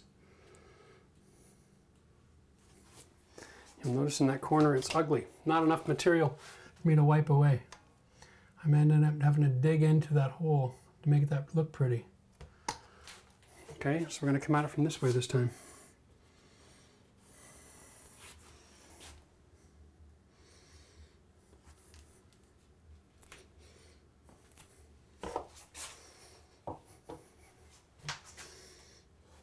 You have only about 5 minutes to play around with this stuff, so if you're not happy, fix it quick. Till you see it as something that can be painted, it's not done. There we go. I think we got it. Right there. All right. Okay, so this is the lowest part of the house right now. It's going to make some mess. Not under pressure. It's just a matter of volume. The lowest other one here, so we're going to have like a few ounces of water coming out. Okay, that looks like it's stopped making a mess now. Long enough that I can get a hold of this body and release this old valve from 1984. 1984. That is exactly 40 years ago that this place was built. There you go. So I'm going to hold this. Okay, I'm going to get a hold of that nut on the bottom. Oh yeah, sorry, wrong way. I'm upside down backwards. There we go. Counterclockwise, as if you're the ground facing up at the nut, right? That's the secret to this stuff. Now, here's the fun part. There's your valve body. There's your nut. It's exactly the same technology today as it was back then. Same thread size, same valve body. All right, the difference is that this one is going to be sending the water supply straight up, and I can use the old parts down here. We don't have taking them off because it's had 40 years of crud and issues going on. I'm going to just tighten it by hand first. Okay, and then when I can't go any further, then I'm going to hold the valve body still while I make sure I got access to this. It's this copper ring. Just like when we have solid copper ring for water supply, it's compressed into a smaller ring. This is doing the same thing with this compression nut. It's actually flared a little bit, so the tighter you make it, the more compression that has on the pipe, so that when you turn the water on, it doesn't come blowing off the top. That's all we're working with. It's really quite simple. So it creates a compression right in that corner, right there. That's it, and the water line, and everything gets sealed together. Simple science, really. And we're gonna make sure that we got this closed for now. Now, here's the fun part, because I had to go back outside and turn the water on. And if that doesn't hold, it'll blow off and hose everybody in here with a shower fountain.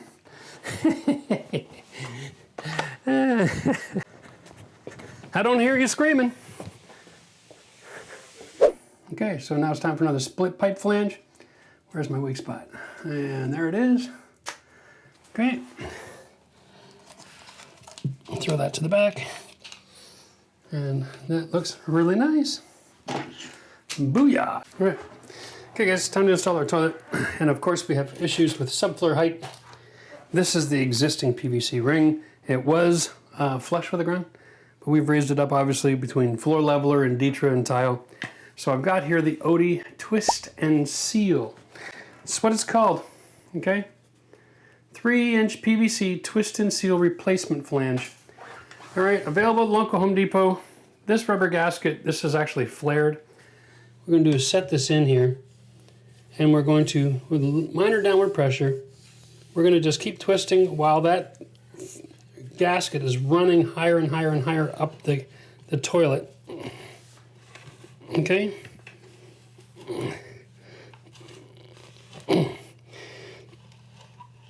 It'll get to a point where it's really hard to turn. And then we want to do is get this position and this position at 9 and 3. Right now we're not quite there. There we go. Oh, that's good. That'll work. Okay. Now we want to attach this. We're going to pre-drill some holes.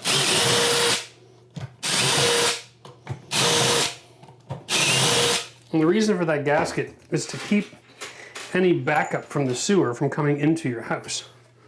So we can actually drill the new flange to the old flange, all right? Guarantee that the toilet isn't gonna rock over time. If the toilet isn't gonna move, then the gasket seal, the wax ring that we put on won't break. And then you won't get a leak underneath your floor. Now the rule is it has to be at least flush or up to a 1/4 inch higher. We meet that all the way around. It is uneven, but that won't matter.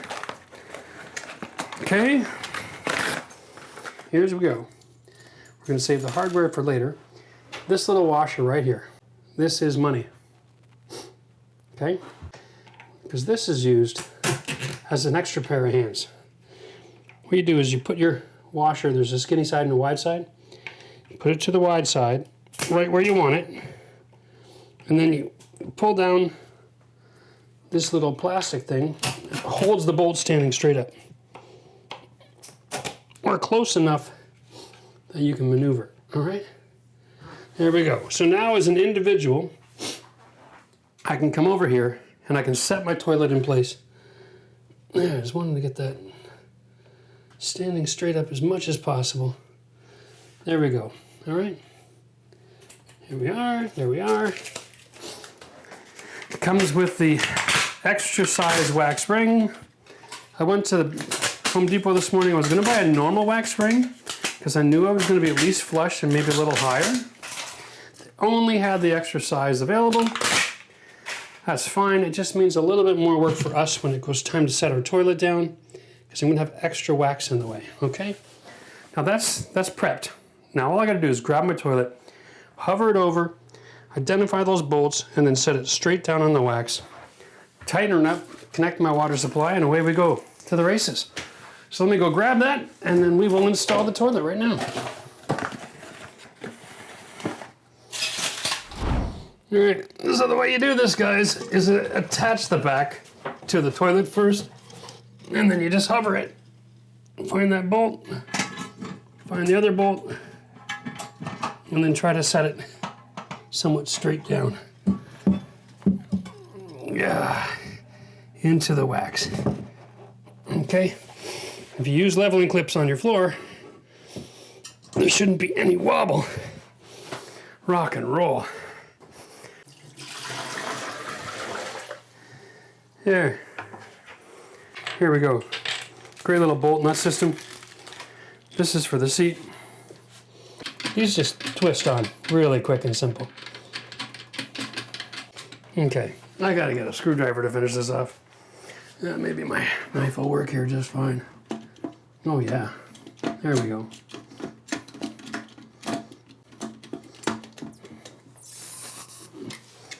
Okay.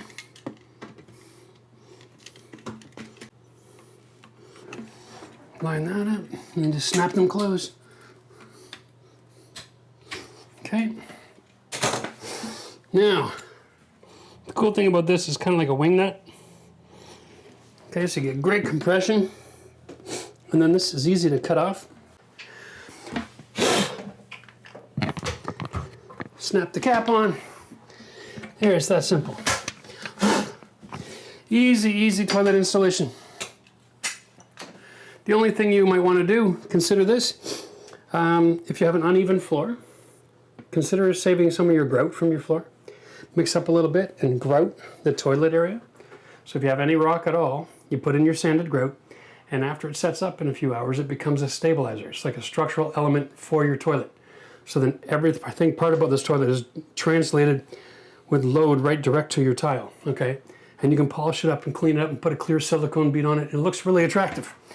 If you don't need it, you don't need it. We're good to go. Whew. So now I've turned off the water. I've drained all the pressure in my lines. I should be able to take this out without any incident. Maybe just a couple of drips behind the wall, but the house can absorb that and then release it in the atmosphere. See, totally uneventful. Now, I'm done with that. The secret here is to take our shower kit. There's my handle assembly. There's my new cover plate. So we have one of these pipes. Put the long side in the wall, okay? And the way that we do this is we put the pipe in first before we add the shower head. And there's a reason for that. Did I bring my Teflon tape over? Here we go. Now the way we work with Teflon tape is we put it against the threads, hold it with your thumb, okay? And you're coming off the wheel in such a way that you can add tension, all right? And you're pulling as you're going around so that the threads are actually identified, okay? What we call translating, all right? And we're looking to go about 5 times. Should be plenty. And then we're going to put this in the wall, and if it goes nice and tight and comfortable and pointing in the downward direction, we're fine. But if it doesn't get snug until it gets up here, you want to resist the temptation to force it all the way around. And you also want to resist the temptation to back it up and go, I'm good, because now your seal is in the wall, invisible, and you can't tell if it's dripping. So if you tighten it up and it's like, oh, that's where it's tight, what you do is you take it back out again, you remove the tape, and you go to 6 or 7 times. And you keep on changing the tape until you get it nice and tight where it's in the downward position. All right, now what we do here is we set the threads in, we go backwards until we hear it click, and we feel it sit in there, okay? Because the threads are on an angle. So if you go backwards, the 2 parts that connect together will sit into each other, okay? And once you find that, so you know you're not cross-threading your fitting, because if you cross-thread the brass fitting, guess what happens? That's right, you got to open up the wall behind you, tear your plumbing out, and reset it all, and then start all over again. Now, here we go. Now that's pretty darn snug. So I am currently sitting at about 4 o'clock. I got to get to 6. So what I'm going to do is I'm going to shove it all the way in. So it's going way back to here. And I don't want to be putting all my pressure on the edge. So I want to get as deep as I can. And then I'm just going to help it finish the turn. Oh, I can't do it. All right, here we go. That's just normal, eh? If you can't get it to fit, you can't get it to fit. You got to start over again. Okay. 1, 2, 3, 4, 5, 6. Let me try this again.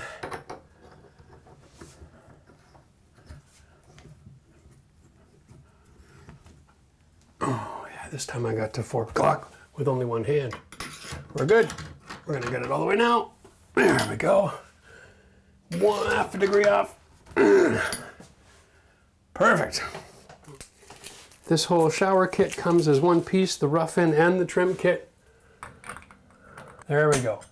Now, before we go any further, if you're watching the very beginning, we talked about how this hole, it would be nice if it was sealed up against vapor and steam, because we don't want all the steam getting in there. Now, this fits on rather sloppily, right? We're going to throw a little bit of silicone on the backside, a little dab, so it holds to the tile. But there is a gap, and vapor and steam can get in there. And if you're concerned about that sort of thing, then you want to do this. Okay. Now, you want to take out this tube of KERDI-Fix. This is the leftover from when we installed the shower. Never fails. I mean, never. You can take that to the bank, all right? Here we go. And this is how you can seal up your shower head after your install. Here we go. There's no reason to remove the shower head once you're done. No reason to change this out. This arm can be here for 40 or 50 years. And in 40 or 50 years, that is somebody else's problem to cut through the sealant to take the rod out. It's not going to be the end of the world, okay? But this is one way that you can stop vapor and moisture from getting in your shower for the next 40 to 50 years. Now, there's a dab. It is higher than the actual flange. It will make contact with my tile and it'll never move. Perfect every time. How do you like me now? Now we take this out. This is the shower head. It's plastic. Almost everything on the finished trim side of things is going to be plastic, unless you get into a price point where you're spending thousands of dollars on your shower. Okay? Don't be surprised. It's normal. They're designed to wear out and be thrown out and replaced. They come with a screen and a gasket, which means no Teflon tape needed. The pipe will seal up against that black gasket. Okay? This one even comes with a flattened out piece of chrome here. Okay, it's on both sides. It's designed to use the pliers to finish the tightening in conjunction with a cloth to keep from scratching it. Okay, so all we do is line this up, and because it's plastic, again, go backwards. Hear that click? Did you hear that? Yep. Okay, ready? Here it is. There. Now you're sitting in the thread. You just go forward, and now the shower head will generally spin by itself without this turning. Okay? That doesn't make it any tighter. So, what we do is we're changing this to be the same size. There we go. We're going to take the bubble wrap that comes in the package. Going to wrap it around the neck. Okay? And we're going to go another quarter turn. That guarantees that the gasket is engaged so it doesn't leak there. It maintains your water pressure. Now we can set this up. We got all these functions. That's great. We're going to shoot it towards the wall. Yep, you guessed it. We're going to go turn the water on. But before we do, what I'm going to do is I'm going to come back, and I'm not going to stand in the shower. I'm going to stand to the side.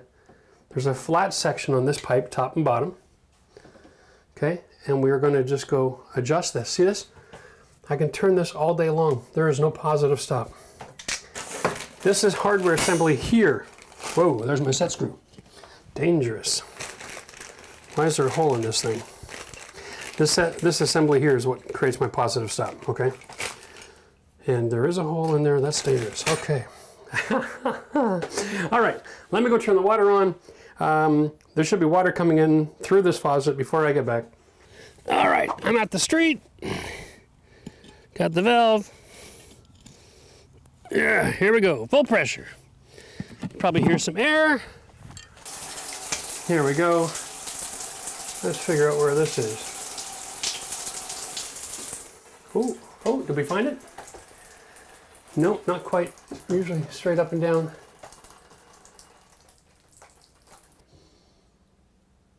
Okay. So the flat parts are on the top and the bottom. You just generally don't know where that lands up. Okay, good. Now we can get on with the rest of the install. And I'm not gonna use the directions. We put this in. Everything just slides into each other. This is a temperature balance scenario, okay? So we start here, and then we go here. Now you see there's this ridge. This piece has this cone here. So when you install this, that hits the off every time. This all goes together with a set screw, and it has thread lock on it.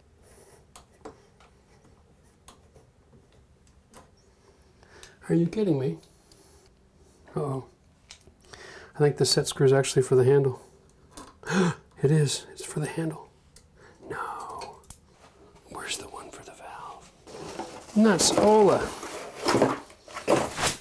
All right, so this is the screw that I'm missing. Right here.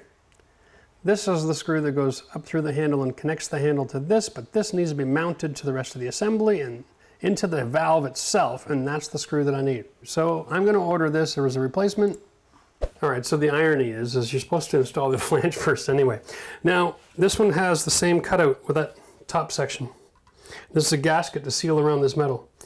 This gasket is to guard against any water that penetrates behind this gasket. It sends it to the bottom and it leaks out through that hole, right? So we're going to just shove this in place. Not a lot of wiggle room. Put the rest of my handle assembly in here, just for now, so I don't lose it. That is maddening. Be extra super careful with your packaging. Mine had a hole. I don't even know if that screw made it to the house, but I just don't remember. Here we go. You find the thread that's in the valve. It lines up pretty easy because there's only one option for the installation of the plate because of this little cutout. Always thread it with your fingers first so you know you're not cross-threaded, okay? And then we're just gonna close until there's no more gap. All right? And that will guarantee we have positive seal with the gasket.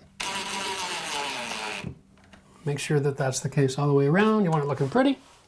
I need a little bit more down here. Perfect. Now, you don't need to put a silicone seal.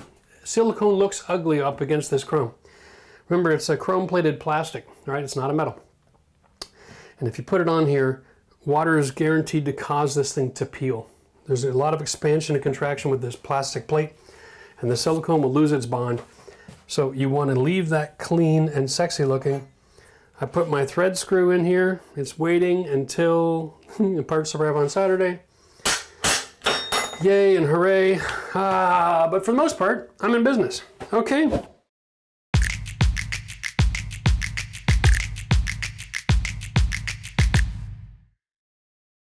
All right guys, well it's time for us to silicone the shower. There's a couple of different places and a couple of different products to deal with. First of all, we're going to use the clear silicone. We don't need much, so we're going to run a little angled tip on that. I'm using the Home Depot tub and tile. It's from GE. It's a decent product. Load the gun, pop it in here. First thing I'm going to do is I'm going to do all the inside corners on my tracks for my shower door. Okay? Want to make sure water's not getting in behind that. And then on the bottom, we're going to silicone just the front on the bottom side so that any water that gets in there from the shower door system has a drain going to the drain only. Okay? This has got a slope. That'll be a drain only. Now, because I've got a dirty tip, I'm going to just push this out and see if I created any contaminants. We'll just leave that right there. Okay, here we go, nice and quick, because this is just a little bit sloppy and gooey. Now, the secret here is to just be really gentle on the trigger and keep moving, and only squeeze when you need to. You should almost have no need to wipe. This is about not having too much excess here. The handle is down, the tip is up, and I'm just pushing it out and it's following my tip. There we go, we'll release the pressure. Okay, and then we're going to take a a somewhat clean finger, and we're going to lock that and we're going to put pressure on the aluminum so that the silicone, if there's too much, it pushes out on the tile and not the aluminum. It's not visible on the tile, it is on the aluminum, so you want to just try to minimize that effect.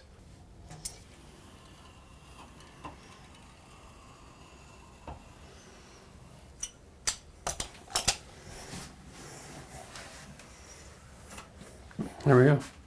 Piece of cake.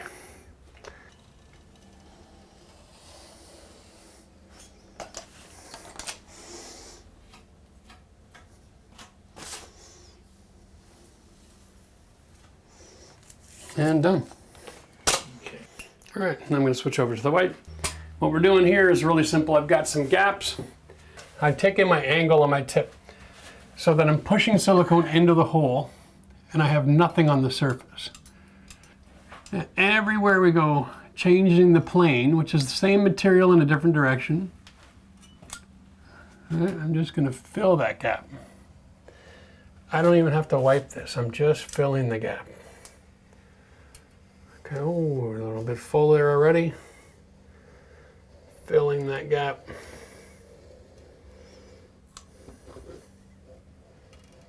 And this is my backer for my silicone finish. Okay, now you can put in backer rod if you want to, if you have a big gap somewhere.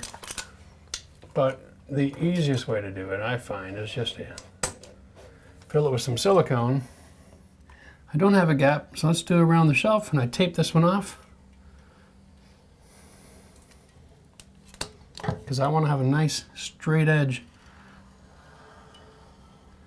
where my shelf is, without a doubt. And we're just going to take our finger here, pressure on the tile.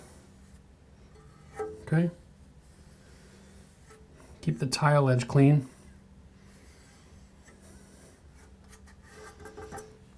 Done.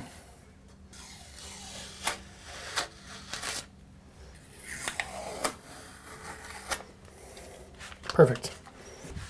I'm gonna finish filling some stuff here. Let me just do a little bit of filler line here.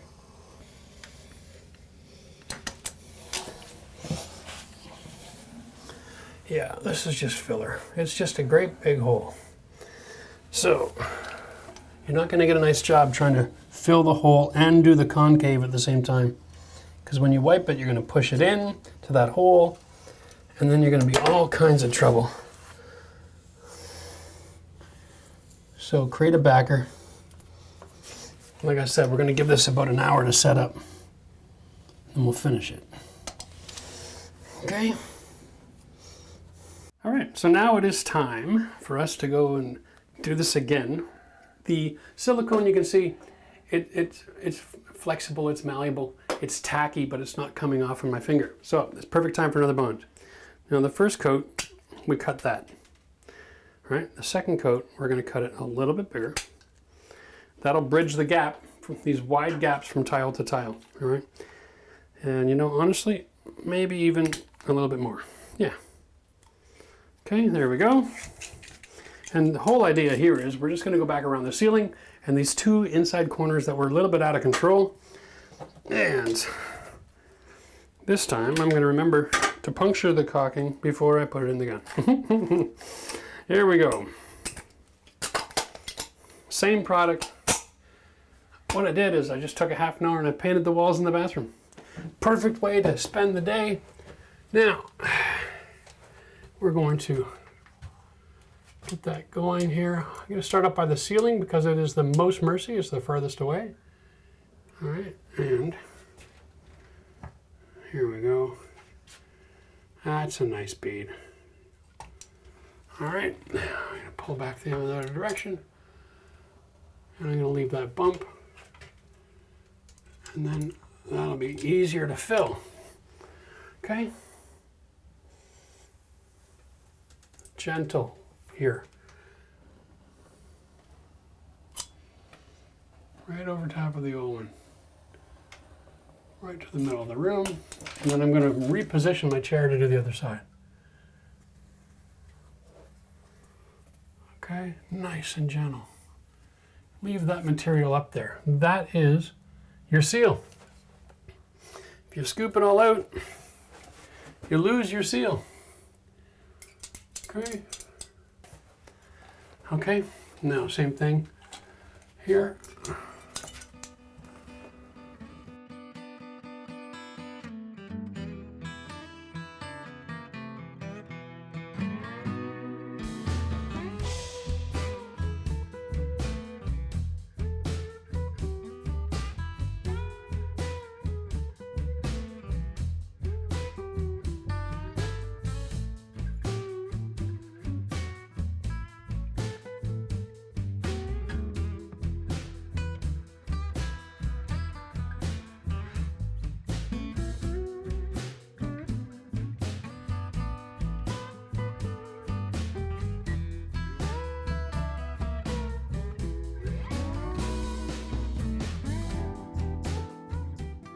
All right, guys, well, that's about all you need to know so you can do your whole bathroom from beginning to end. Make sure that you get all the information from the details in the video description, buy the right materials and the right products, okay? Very, very important. You can do it yourself, you can get it all from Home Depot, and you can have a great bathroom that's better than the builder's made. And if you like, you can check out the entire finished project. Let's just cut to the end. Here's your before and afters. Cheers.